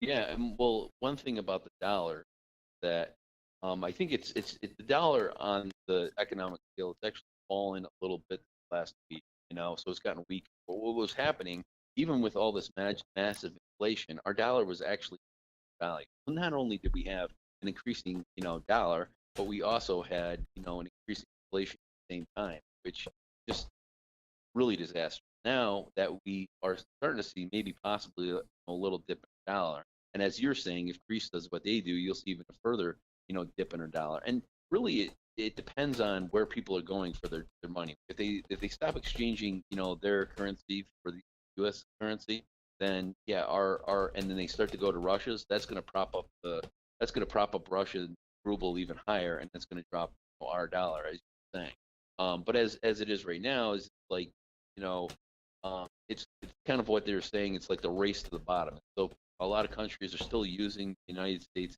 dollar as the base. So that's within, the last month why the dollar was actually increasing. Even commodities like gold were actually falling due to the fact that the dollar, was increasing, so much. So that right there, is going to be crazy because yeah, you're going to get a double whammy. So the dollar will fall, interest will, increase at the same time, and you'll definitely feel some pain from that. But yeah, I mean, the economic policies that are put forth by the Biden or the team, wouldn't even say they're even put forth that Biden's putting forth any economic policy, kind of just handing everything over to everybody else, kind of going with the flow. Yeah, it's disaster. I mean, the only thing, I mean, the Biden administration is trying their hardest right now to say that they're doing something with gas prices, which is the same. What they're doing is they keep pulling more, oil out of our strategic reserves, and then I don't know at what point we'll be at zero. But I mean, look at it. They're projecting, like you were saying, gas prices nationally are going to be at $6.50. Well, what are they now? They're what, 4 something, and they're pulling. They're trying to lower the price by pulling from the reserve now. I mean, what are they going to do when it is $7 higher? I mean, and not to mention the fact that at some point they're going to have to buy it back. So, so what is it going to get up to $10 and then falls down to $8? And they're like, well, this is a good price. We'll buy it at 8 now. I mean, there's just no logic. There's no reasoning. I mean, they're just very frustrating to see, this administration, continue to nonsensical, economic policy. I mean, it wasn't until, the tragedy with baby formula that they decided to start, importing it. How are they importing there? I mean, what are they using? They got it from Germany. They got it from Germany and military flights. Yeah, military planes. I mean, yeah, that's really well. Let me ask you this, because this is the question of the day for people dealing with baby food, and that is there is an argument right now in the nation that is happening in many cities and many grocery stores, where they are deciding that if you make more money, you get less baby food. So, as an example, if you're in the middle class, if you have a middle class income, say $40,000, $50,000, you can buy 2 cans of baby formula. But if you're poor, you can get 4 with WIC from the government. Government pays for it, and they'll get you 4 cans. Is that fair? Well, no, it's not just distribution. The product, that's their thing. It's not well, what they would say is, but the thing is, the thing that I thought was interesting when you mentioned that, I thought about Joe Biden. Like, you know what? It's just like he's like, I mean, he says that. What do he say? He says, poor people should have the same opportunities as white people. And I think though is that's what Biden said. Yeah. Yeah, and when you think about this economic program, I mean, you mentioned before, they're pushing this to the right. The bottom line is that Democrats, I mean, they just see anybody with brown or black skin as being poor, and they're the ones, and poor they, so poor and black and brown, same thing, and white jobs. So they link them so interconnected. Like when you say that, well, people on WIC or something. I mean, they have an advantage to getting more. I mean, the administration basically, in their eyes, is saying that, yeah, we are giving people, with brown skin, a priority over I guarantee you they're going to. I guarantee you that by tomorrow, someone in the major mainstream media will make the argument that the baby food that we just got from Germany today, just landed in the United States today, that food has to be prioritized to going to black and minorities. I guarantee you, if it hasn't been said yet, by tomorrow, there will be some progressive nationally that will be saying, oh, we have to make sure that the priority is to get it to black and minority people, which I think is not only is it racist, I think it's evil, because it also means that white babies are going to starve. And that's what they're promoting. Or am I wrong? Am I misunderstanding that if they say that? Well, I mean, look at the way that they distributed out the vaccine. Instead of going and giving it to those who are most vulnerable, I think it wasn't in New York City that they actually started distributing it to people, brown and black skin, prioritized over those who were elderly. Yes. So instead of giving the elderly, they basically decided to give it who actually didn't even need it. Well, I wouldn't say that, but priority. They throw them out of line based on the color of the. So that was already done that way. The thing is that and they're still emboldened. Continuing down this path of race. Because unfortunately, there's just, I think people have to push back and call it what it is. It's like either that or everybody believes that, or maybe everybody is kind of like that, what they call soft bigotry. Maybe they just do believe that anybody who has brown skin, happens to be poor, or can't, make as much money as a white person. That soft bigotry makes people, allow this racism to spread. I don't know. I'm surprised. I mean, with all this constant throwing in our face, that there's more pushback. I mean, we're seeing a lot, but I would expect more of just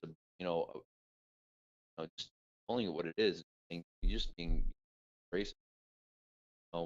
I think it's absolutely racist. I think it's absolutely racist. Let me ask you this.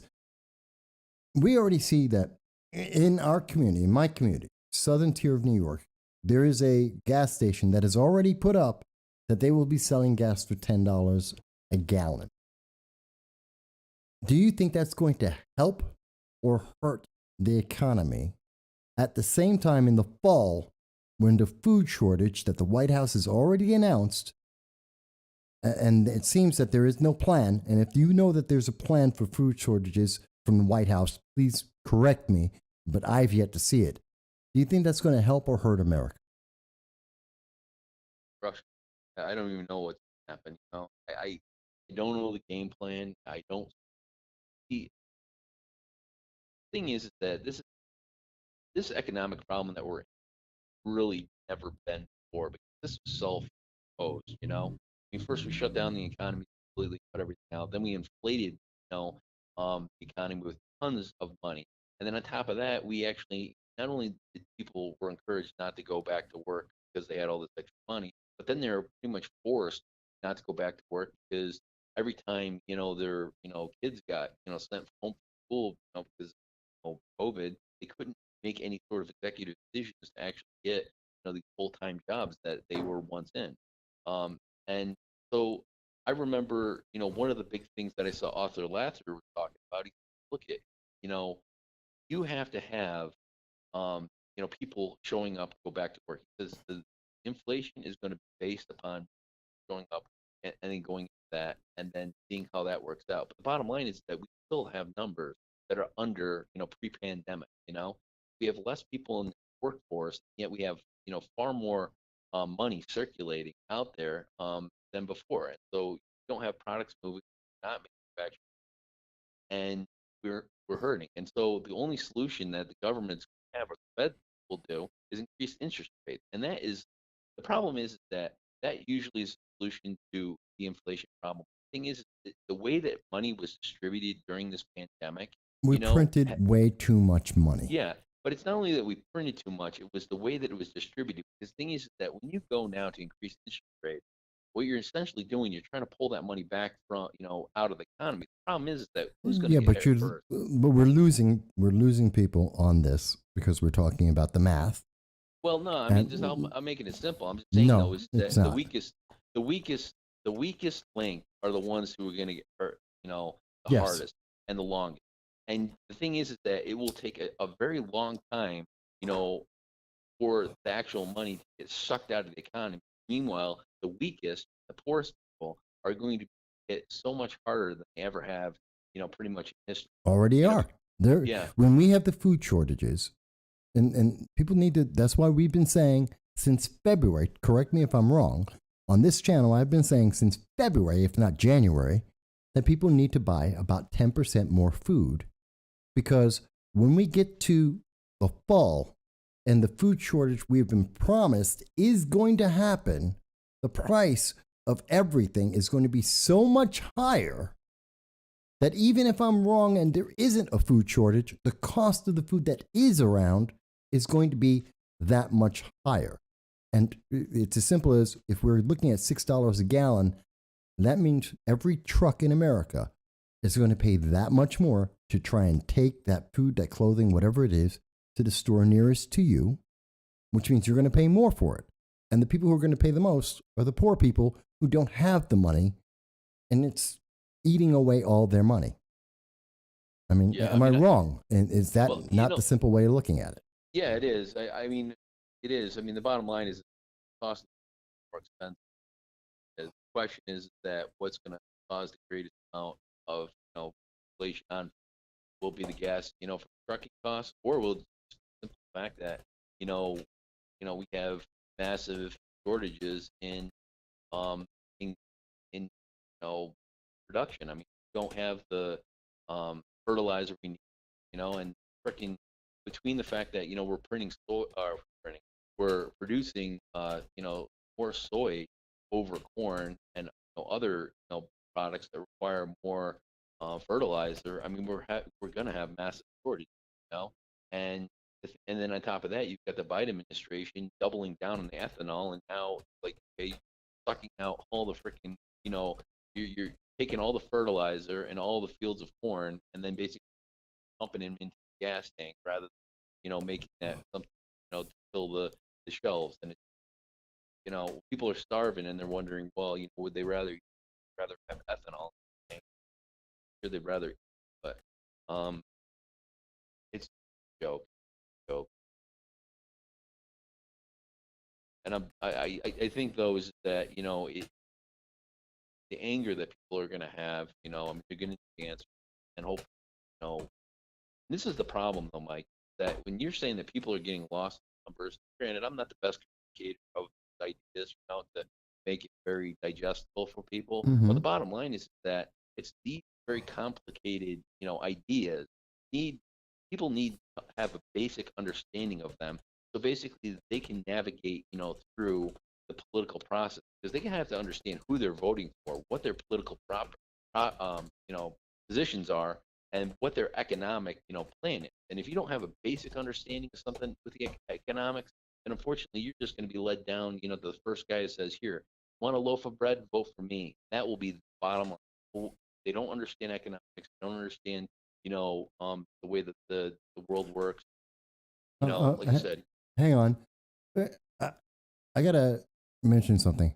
So far, I've gotten 2 people there's 80 cases in the world of monkeypox at this time, which is affecting, according to the CDC and the international news, it's affecting primarily bisexual men and gay men. That's the predominant number. On this program so far, I've had 2 people who've come on and said that they have the monkeypox, and one person just now saying that they know 2 people who died from monkeypox. The odds of that, the percentage of that, the number of people who are talking about monkeypox on this program is about the highest number of probably in the nation. It's a higher percentage of people talking about monkeypox having it that are in the United States.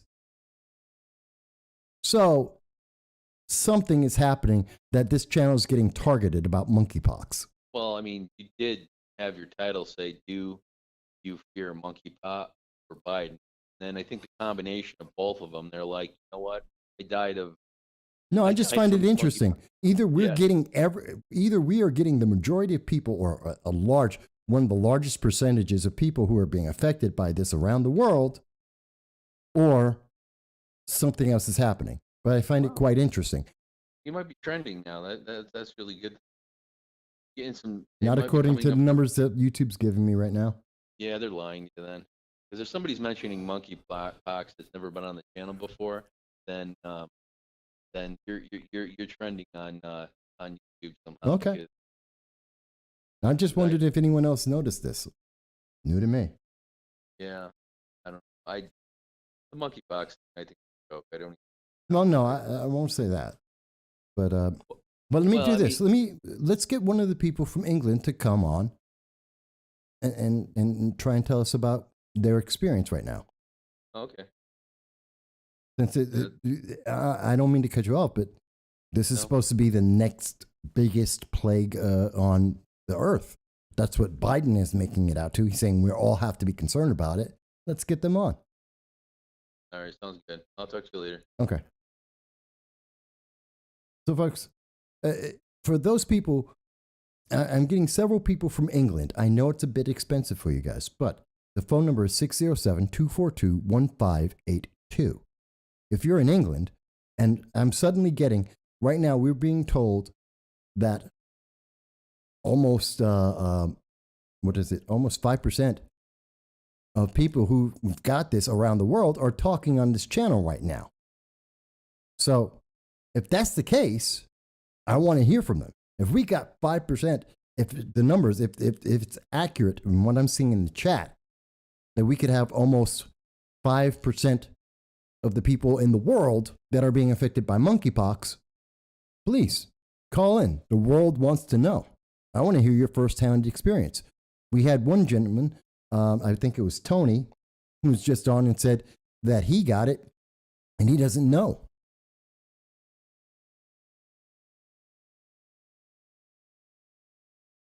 Yeah, this is the thing that's getting me. Sheffield. Okay, Jamie, you're saying that Sheffield, which is in England, for people who don't know, for the United Kingdom, Sheffield is monkeypox central at the moment. Okay, I know it's not an English, I know, not English, United Kingdom. I get it. But still, this is what I'm getting told. Now, this is unconfirmed, and I am not saying, I do not know the individuals. I cannot confirm who they are. So we're taking this at their words, and we're hearing another individuals from Leeds.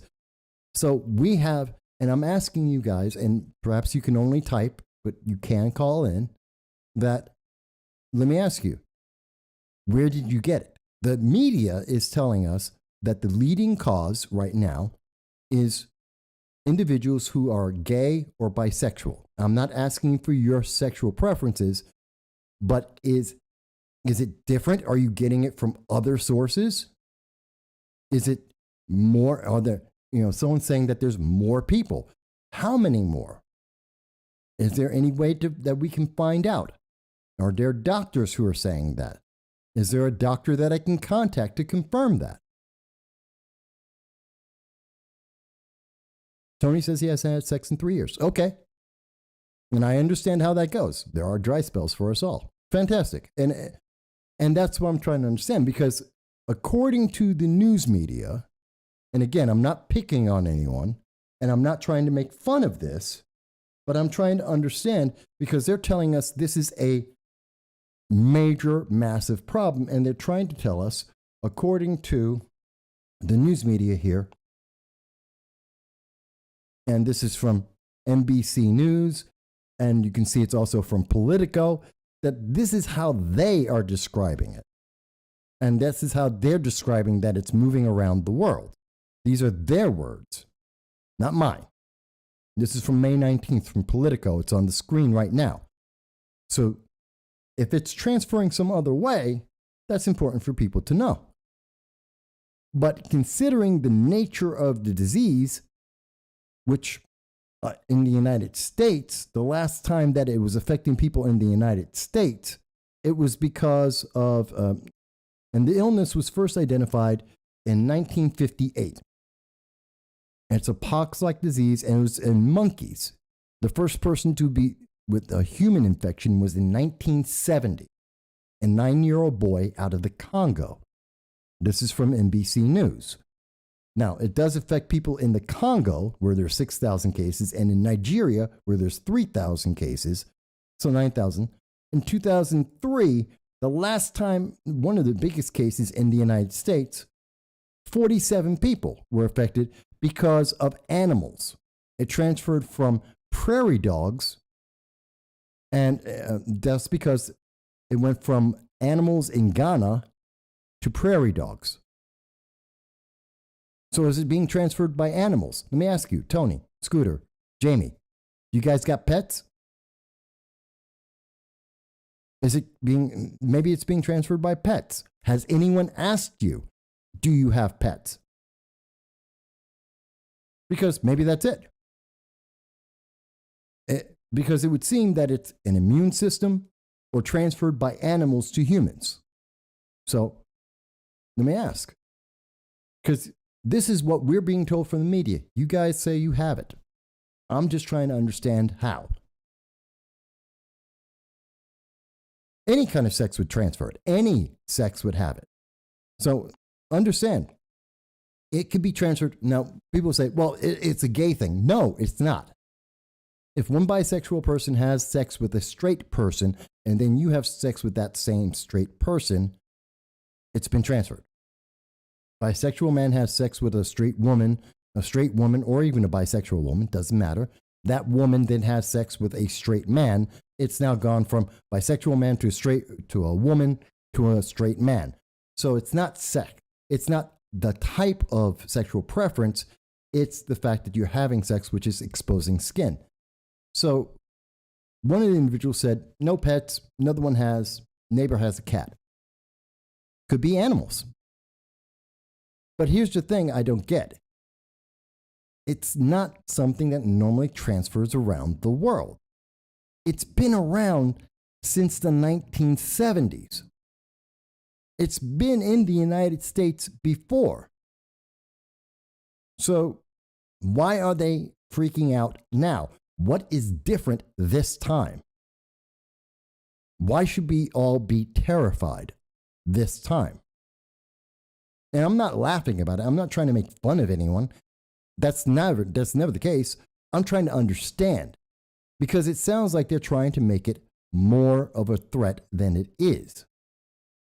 But if we're hearing from people who are telling me directly that it's just popping up, that's a concern.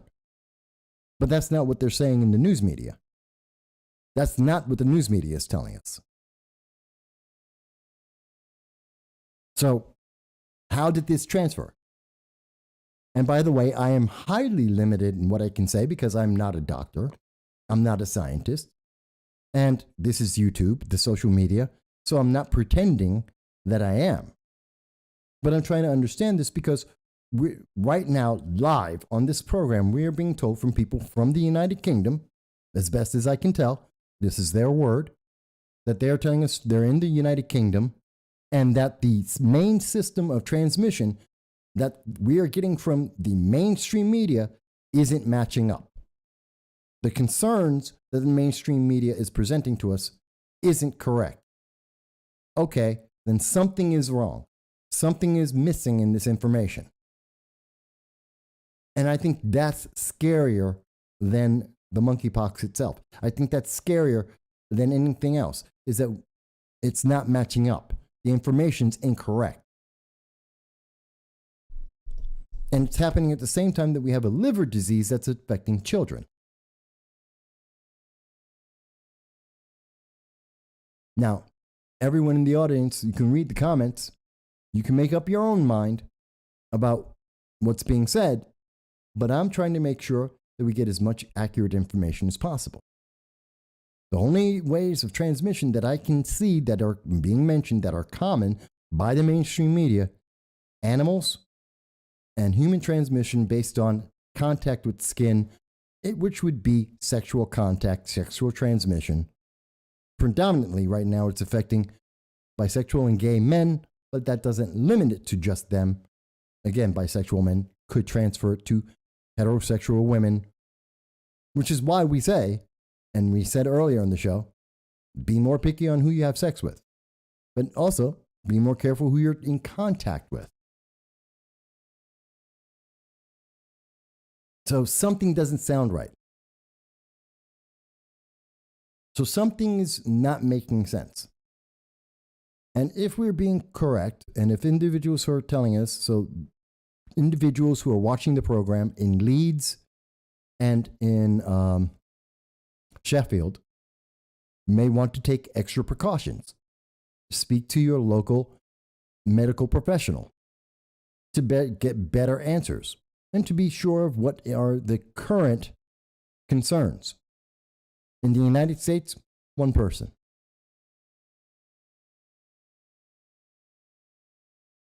So it doesn't mean that you need to be in contact with a monkey. It does not. It transfers, just because it's called the monkeypox doesn't mean that you have to contact animals or a monkey to get it. You could, as I mentioned before, in 2003 in the United States, 47 people got it because of prairie dogs, which were their pets. So it does transfer from any kind of animals. But I know there was concern that there were 100 monkeys in Dunbar, PA. There was an accident and the animals were all over. But I don't know. I don't think so. So I'm trying to make sure people are aware. And if that many people are coming onto the program to tell me to talk about this, I'm happy to talk about it. But generally, I don't think I would never want anyone to suffer from any disease ever. But I don't think we shut down the world for it either. I just don't think it's worth shutting down the world for. People need to be aware. They need to take precaution. But we don't shut down the world. This isn't something that's worth shutting down the world for. Just isn't. And I'm not trying to be harsh. I'm not trying to be heartless. But I don't think the fear is worth it. I don't think fear resolves the problem. People say they've got it. They don't know how they got it. Okay, that means we do know it's not airborne.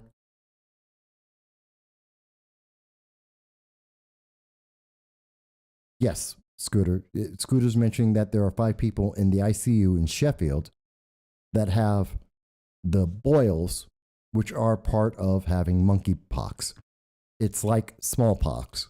It's pretty similar to smallpox. So you would get spots all over your body. That is considered a severe case.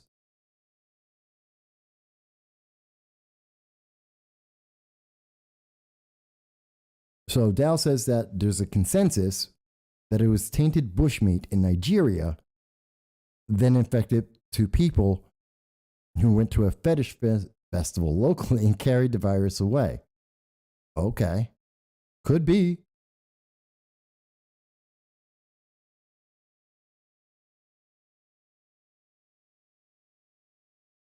Okay. And there are animal sanctuaries. Well, we do know that it can transfer from animals to humans. So people who have pets, like prairie dogs or other pets, other mammals, small mammals, be careful with your animals, and they're getting exposed to other small mammals. That could be a transmission source. I truly don't believe that this is another pandemic. You know, if it's a animal sanctuary in England, in Britain, then that may be one of the sources they need to take care of. You know, here's the thing. Why is it that this channel is having more of a discussion about this and how to protect people than we're hearing from the rest of the world? Because the answer isn't, we're going to panic and we're going to get everyone more injections of more stuff and that'll be the answer. No. Prevention. Let's prevent it.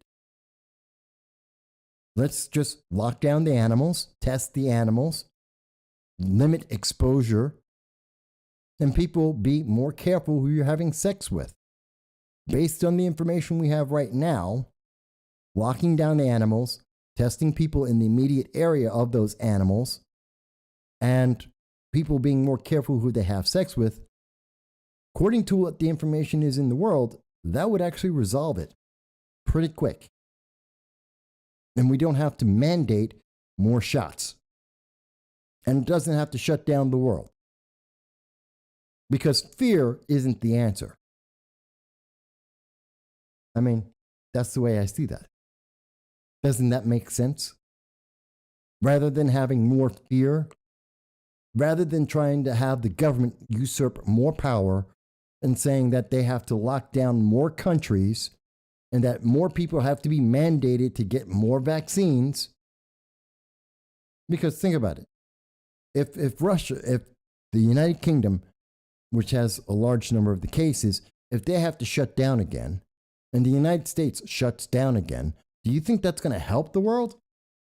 I mean, you're talking about returning back to the later half of 2020. You're talking about returning to an economy where everything's falling apart, and we're already falling apart, and we're already going to get a food shortage. And now you want to lock people down?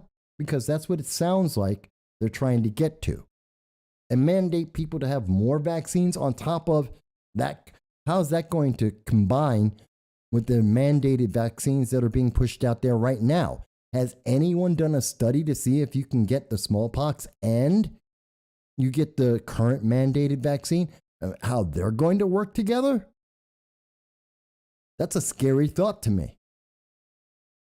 I know, Dow, you follow a lot of information around the world and in Africa in particular.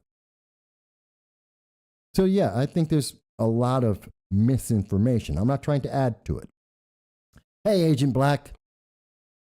Good to see you here, and I see you have a few of your friends from the United Kingdom or other members of the United Kingdom who are with us today, and they're talking about their experience with the monkeypox. And it seems that people who do not fit the description that the major news media are providing to us are mentioning that they have received it. So, Agent Black, let me ask you, have you heard the same things?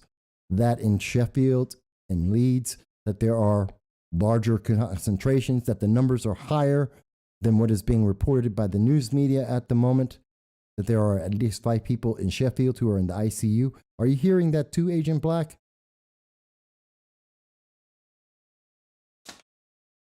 By the way, folks, Agent Black is from the United Kingdom as well.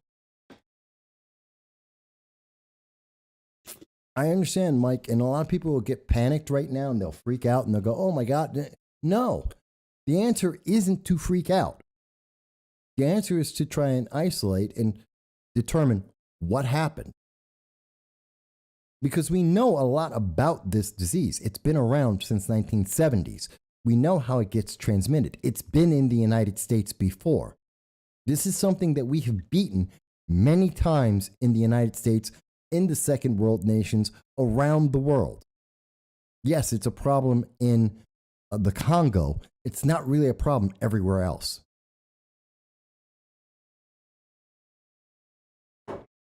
So with that, we should not panic. It's not worth panicking. Well, Agent Black, I can understand that you would isolate from most of the media because the media hypes things. So I understand that. I just wanted to get another perspective because I know you're also from the United Kingdom.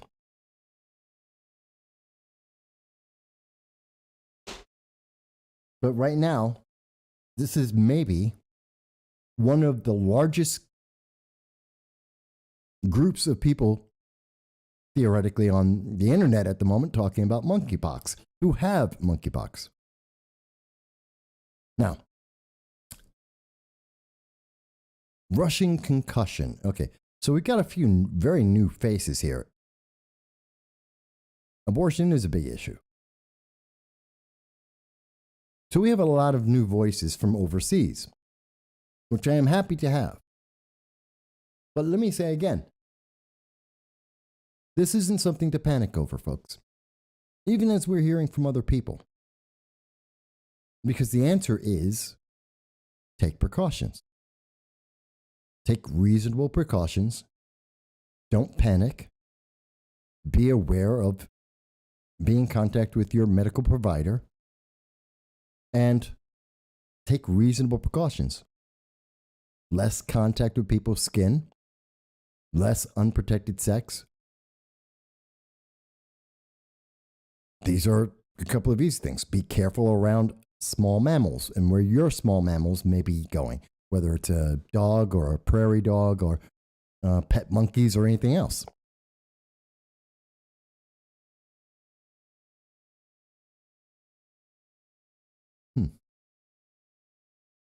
So I'm not sure. And again, there are several individuals who are new on the channel talking to us about it, and I appreciate that. But I don't see the fear that Joe Biden's talking about. Not with 80 cases in the world. I can't see it. With the 80 cases in the world, I don't see it. With one case in the United States, I don't see it. Not if people are, taking precautions. That's just realistically.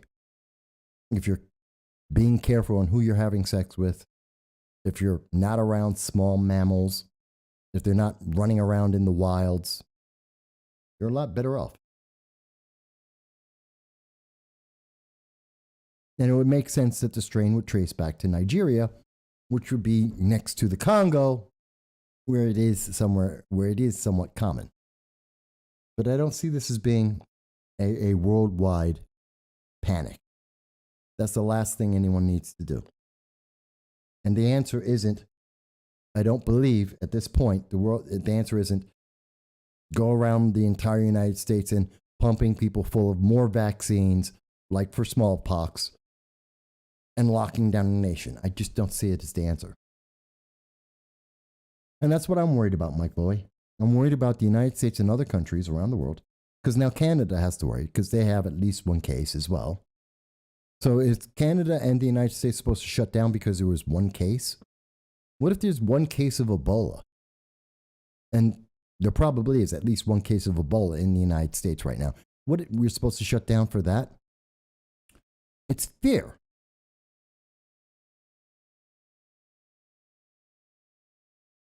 Yes, Russian concussion. I am familiar with Russia as well. I've lived there. I'm familiar with governments that use crisis, and it was the Democrats themselves. Who was it? The former mayor of Chicago, Rahm Emanuel, who said, use every crisis. Never let a crisis go unused.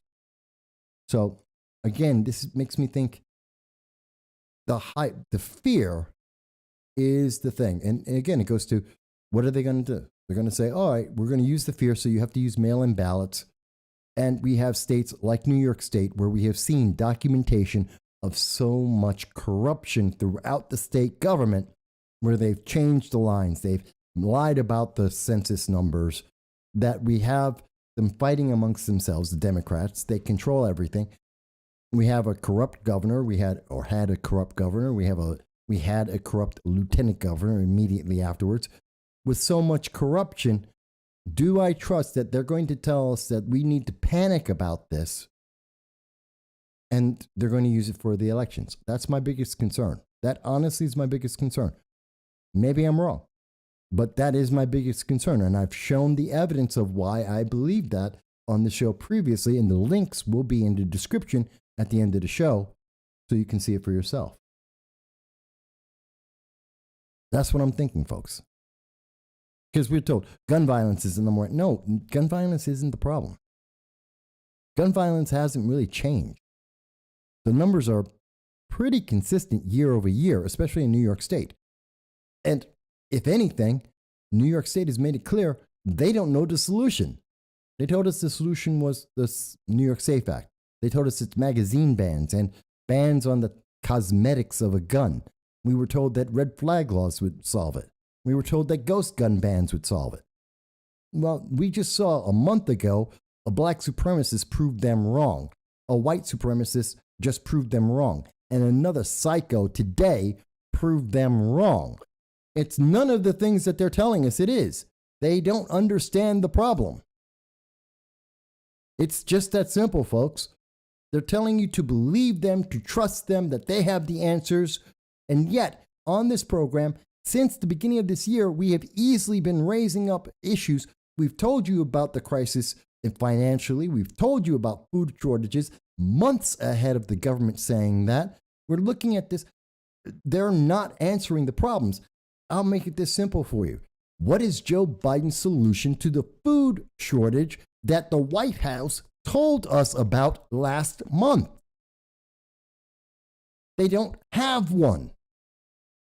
Instead, they're telling us, be afraid of the monkeypox. That doesn't answer the food shortage. That doesn't answer the energy crisis. It doesn't address inflation. It doesn't address our safety. It doesn't address the southern border that's wide open. It doesn't address our concerns. And then they're telling us, but the answer is racism. Racism has nothing to do with any of the things we've just talked about. It doesn't address the concerns that people are having in the United Kingdom. It doesn't address the fact that we have an open southern border, and how many people are coming to our southern border because they know that they are going to get medical treatment, because the Biden administration is taking doctors away from our veterans, our veteran affairs, the VA. They're taking doctors away from them, and they're bringing them to the southern border. That the federal government is taking supplies of baby food and they're bringing it to the southern border. How many people are coming to our southern border just so that they can feed their babies, to make sure that they have food, because there's a global food shortage that has already started, and they want medical care? How many? This is a problem, and that problem is escalating. It isn't decreasing. They have done nothing to reduce the problem. And there are so many Democrats who will not address that. There are so many politicians who will not address that. So many candidates that won't address that. We're spending money stupidly. It's not even that we're spending so much money, we're spending it stupidly. We're addressing the wrong problems, and we're increasing the problems that we're having. And the conversations that we're having today, and especially with people that we're speaking to who are telling us they're from overseas, are only emphasizing that we're spending money badly, and we're spending it on fear and silencing people rather than getting to solutions and coming up with plans. And in America, I should be able to ask for a plan. If Joe Biden can't come up with a plan for a food shortage, what about any candidate that's running for New York State governor? How about any member of New York State Assembly or Senate? How about any member of the United States Congress? Any of them. Somebody come up with a plan. I know part of the plan would be, hey, let's shut down the border. There's a plan. That takes away some of the drain on our resources that are limited. That's one part of it. Am I really saying something that's so outrageous, that's so crazy, that's so strange? Is it so hard for people to say, oh, well, just take certain precautions? Or is the answer really give up your life, your rights, let the government micromanage your health care, let the government pump you full of drugs, let the government keep you scared and tell you what to do, and you obey? Is that really the answer? Does anyone actually think that's the better answer? Because I don't think it is. Yes, Mike, I do agree with you. I do agree that Biden and Harris have turned their back on America because they don't believe in America first at all. They say that because that's what MAGA is. That's what ultra MAGA is. It's America first. And they don't believe in that. They've been very clear on that, which should concern people that they're not worried about America first. Joe Biden, by his own words, does not believe in MAGA. He thinks that's a bad thing. He thinks it's a bad thing for America to be first. Meanwhile, he's telling us to be terrified of this new pox and to give the government more power. He's telling us that the government will protect us from the crazed mass shooters. Meanwhile, he doesn't believe in America first. Do you see the inherent problem in that statement? Joe Biden does not believe in the America first ideology. At the same time, he wants you to give up your rights and freedoms so that the government can take care of you. But the government, which Joe Biden is, doesn't believe in protecting you first. That's what he has said. That's what it means when he says he doesn't believe in MAGA. He doesn't believe in this ultra MAGA ideology. He doesn't believe in America first. So why are you going to put all of your faith and confidence in allowing a government to micromanage you? Hello, and thank you for calling the program. This is No Soundbites Allowed. I'm your host, Michael. And may I ask, what is your first name? First name is Jalif, Galif. All right, Jalif. Jalif, Jalif, are you... Jalif, yes, please. Okay, and Jalif, are you American? Yes, well, I live in Chicago, but Okay. I'm originally from Lvov, Ukraine. Okay, thank you. So, what's on your mind? No, I wanted to just give an idea to Mr. No Soundbites Allowed, and That's me. just offer an idea. Sounds pretty good. Mhm. Maybe it's not. I don't know. Go ahead. Oh, go ahead. Yeah. Okay. So you know how like you go food shopping, they give you a receipt. Yes. They gives you the itemized breakdown, baking soda, milk, eggs, flour, all this stuff. You don't just buy something and they charge you whatever and say, no, it can be this much. And then you ask for a receipt and they say, no, we're not going to give it to you. You have to pay us this much this time. Why can't we do the same thing with the government?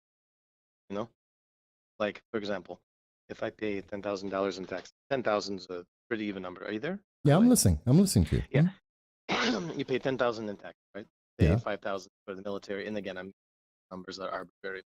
Right. You have a direct breakdown as to what you're paying for. 5,000 for the military, maybe 1,200 for schools, 500 for the So you- pavement, pothole, public works, and all this stuff. So you see exactly where your money goes. So you're This getting an way- itemized bill. You're getting an itemized bill of what your Correct. taxes are. So it's not just your tax bill, but here's where those taxes went to. Yeah, no more tomfoolery, no more ballyhoo, no more dancing around the issue. You're not paying for something that you don't know where it's going, because it's easy to hide behind deception, right? You can, I can buy something for my wife, and I could throw away the receipt and say, "Oh, I spent $100," and she has no idea what it is. I feel like that's kind of blindsided what's done to us.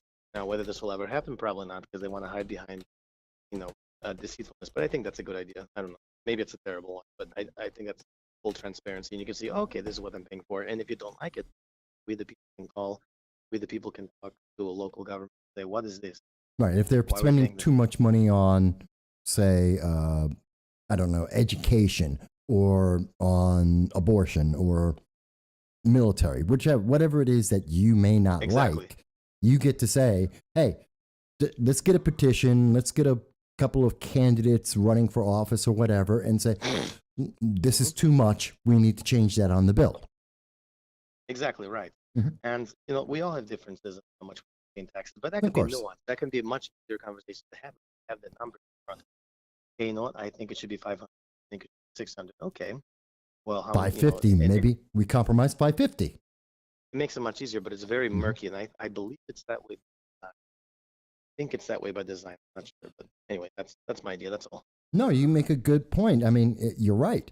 It is a lot easier to, if you told me, Mike, you're only paying, I don't know, $5 out of 10,000 to go to, I don't know, education, I'd probably say, okay, I'll spend $7. I'm more than happy to pay $7, increase my taxes $7 or put $7 to that instead of $150.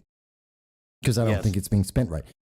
That's a better, transparent, free conversation, and I would actually like that. Not Yes. that we may not all agree, but that's the whole point of government. We compromise. I think that's a Yeah. great idea, Jalif. Well, it's all unless it's like kind of like a spoiled teenager, and you give her a credit card. She said she spent $400. You ask to see the receipt, and then finally you see a breakdown of what she's spending every. And it's like, okay, so $200 pedicure and massage because you need something that expensive every right for a 14-year-old. Mhm. No, you're not getting. So no, Joe or Biden, you're not going to get all these taxes free medical care for the borders. Right, and It's just just not going to happen. Then you could. It's easy to, but it's not. They're not going to. So no, they won't. But I like it. It's a great idea. I haven't personally heard it before, but I would support someone trying to do that in Congress. I think it's a great idea. that would make it easier for all of us. And if Mhm. we could do it at a damn store, why not do it with the government? Absolutely. Absolutely. You make a great point, and I thank you for calling in to tell us about that. That's a beautiful idea. Absolutely. My pleasure. And thank you for being part of the audience today. Yes, for sure. Thank you, All sir. right. You're welcome. Bye. Bye-bye. You know, that's a great idea. I think Jalif had a great idea there. Why don't we have the government itemize our taxes? They say, oh, pay this in taxes, but they don't tell us how they're going to spend the taxes. We all know that. And we know that the general argument, they always go, well, we're going to do a continuing resolution and we're going to spend more on this and that. And maybe Rand Paul, Dow mentions that Rand Paul was advocating for this. And honestly, I didn't follow Rand Paul on that because this is the first time I'm hearing it. But I agree. If that's what Rand Paul is advocating for, like Jalif just mentioned, I think it's a great idea. I'd rather have the debate going, okay, well, here's my bill, and I get to pay $500 towards the military, $200 towards education. I'm going to pay for WIC is another $100. Let me know. Why not? And then we can say, oh, you know what? I'm more than happy to pay a little bit extra for this thing or that thing and a little bit less on the others. Let's compromise. That's all. This is what our members of Congress can work on and compromise. And you know what? And it's not that impossible to do either, because as is, the government already has everyone broken down by different groups. So if you make middle class, this is the itemized bill that the middle class gets. Here's an itemized bill that the poor get. Here's an itemized bill that the rich, who are paying 70% of it all, that's what they get. And then everyone gets to see and say, okay, I can see what you're paying. I see what I'm paying for. Do we actually want to pay for that? What a great idea. Yes, I didn't know that Dow, I did not know that Rand Paul was doing it, but I support that. I think it's a great idea. And this is why we have these conversations with everyone. No one of us is brilliant. Not everyone will hear everything. I spend 12 hours a day paying attention to news, which I don't watch TV shows. I don't watch entertainment. I don't care about that stuff. I really don't, because it doesn't affect our lives. I pay attention to the news, some video games, some anime, and the news. That's why I spend 12 hours of my day reading, and I didn't know about it. And I'm a political junkie. And if I'm not familiar with it, I guarantee the majority of people across the country aren't. And you know what? So when I hear someone say that, like Jalif, it's a great idea. And if Rand Paul's pushing that idea, we need to get behind it and say, hey, more people. I think more people, if you told more people that, regardless of their political ideology, people will say, yes, Jalif, he has a great idea. Rand Paul, he has a great idea. Let's do that. And I'd love to hear our politicians tell us why we can't do that. I'd love to hear their argument why, no, we can't show you what you're paying for or how it breaks down. That when you make this payment to the government, this is what it breaks down to. Why can't you show us that? Want to talk about transparency? There's transparency. I'd love to see that. And I do believe that one of the other things, and Russian Concussion is mentioning, everyone should know how we should teach kids in high school how to budget money. We should teach them how to invest. We don't do that. I think Elon Musk had a great tweet recently that we won't let an 18-year-old get a $10,000 loan to start a new business, but we will definitely give that same kid a $100,000 loan to go to college. Something is wrong with that. Same idea. We're not teaching people how to do all that, how to work their money. So it's very interesting. But I find that interesting, and I thank Jalif, I thank Jalif for calling in. That's what this program's about, to share ideas with more people. And hopefully that'll grow. I hope people will pay attention to the guys who are talking about the monkeypox. I hope people will pay attention to Jalif and what he was saying about our economy. This is what this program's about. Not just what I think, but what we all think. Hey, DFG. Driving back from a work conference. Hope you're doing well. Glad to have something to listen to for the ride. Well, I'm glad you've been listening, and I hope you found it to be interesting so far. We've gotten a lot of new voices, and I love that we're able to reach people all around the world and to hear from them, and across this country as well, and to hear different ideas. We've had a lot of, I think, good information today with some good ideas.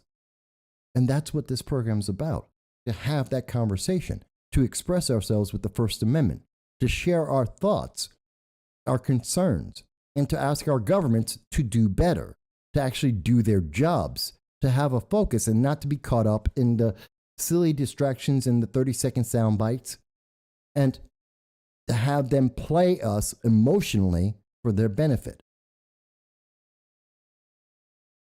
And yes, Jason, it's just a matter, and yes, I don't mind talking about economics either. It's just, and I've been doing it a long time. I mean, I was a stockbroker for a decade. I've been doing this for 15 years. It's like 25 years. It takes time to try and balance it all out, to make it make sense so that everyone can get it. But again, that goes to my thought.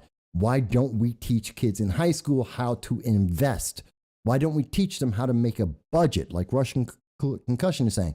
It makes a difference when you know where the money is going and how you're spending your money and how the government should spend its money. It's not too much to ask for. It really, really isn't. And that's why we have these conversations, so that because it's not just me, it's all of us together. And together we have more great ideas than guaranteed what we're hearing from the people in charge right now, because they have one idea and they keep telling us it over and over again, and it doesn't work. It isn't working. We've seen Biden's idea about energy. It's not working. We've seen his idea about food. It's not working. We've seen his idea about gun control. It's not working. Defunding the police. It's not working. I mean, it's working for Patrice Cullors. She's got 6 multi-million-dollar houses. It's working for Bernie Sanders. He's got a couple of $1 million houses. It's working for AOC. She's got a $75,000 Tesla. She's about to get married, and it's going to be I don't even know how much her marriage is going to cost, but she's going to spend what would cost a small house to get married, probably. They're doing fantastic. The rest of us, not so much. I don't think I know that's not what America's based on, and we need to get back to basics. And if I get called ultra MAGA because I'm saying, let's get back to basics and let's get back to America, I don't mind. That's not an insult. That is absolutely not an insult. And again, I hear this from people, and sometimes the best people I hear this from are from people who are immigrants into the United States, people who are naturalized citizens, people who come to America because they want to be here, because they know. Lily Tang Williams, a great woman, great friend of mine. She's running in New Hampshire for Congress. I remember when she was speaking to me back in Colorado. She's fantastic. She's one of the strongest defenders of the Second Amendment I've ever heard of. Yes, Tina, it's funny that before she got in office, she couldn't afford rent, talking about Alexandria Ocasio-Cortez. But off taxpayer backs, now she's rich. And yes, that's true. Alexandria Ocasio-Cortez, when she was a bartender, she couldn't pay off her student loans. She couldn't pay her monthly bill. But now, as a member of Congress, she owns a Tesla, and she's still not paying her student loans. That's a fact. She has, because there is the moratorium on student loan debt from Joe Biden, even though instead of paying off her student loans, Alexandria Ocasio-Cortez bought a Tesla and has an apartment that costs $15,000 a month. She pays $15,000 a month for her apartment, which is gated, so you can't get in there. She's got security. And she has a Tesla, but she won't pay off her student loan. That's just so hypocritical and so flies in the face of everybody that votes for her. So we are seeing elites that are making bank. They're getting away with everything. And yet, the rest of us are saying, why can't the government do what we do? Why can't the government have a budget like we do? Why can't the government itemize its bills like we do? Why can't the government do the simple things like we do every day to live in a country where the government is constantly trying to take away more and more of our freedoms and telling us that they're smarter than we are? The government's telling you that they want to micromanage your life and live it for you, that they're going to make the big decisions for you, and they can't do the things that we are doing every day right now. Does that make sense to anyone? It's not that America isn't great, it's our leadership sucks. America is still a great country. That's why millions of people are coming here. That's why 250,000 illegal aliens are trying to cross our borders every month. America's still great. Our leadership sucks. They can't even do what we do every day.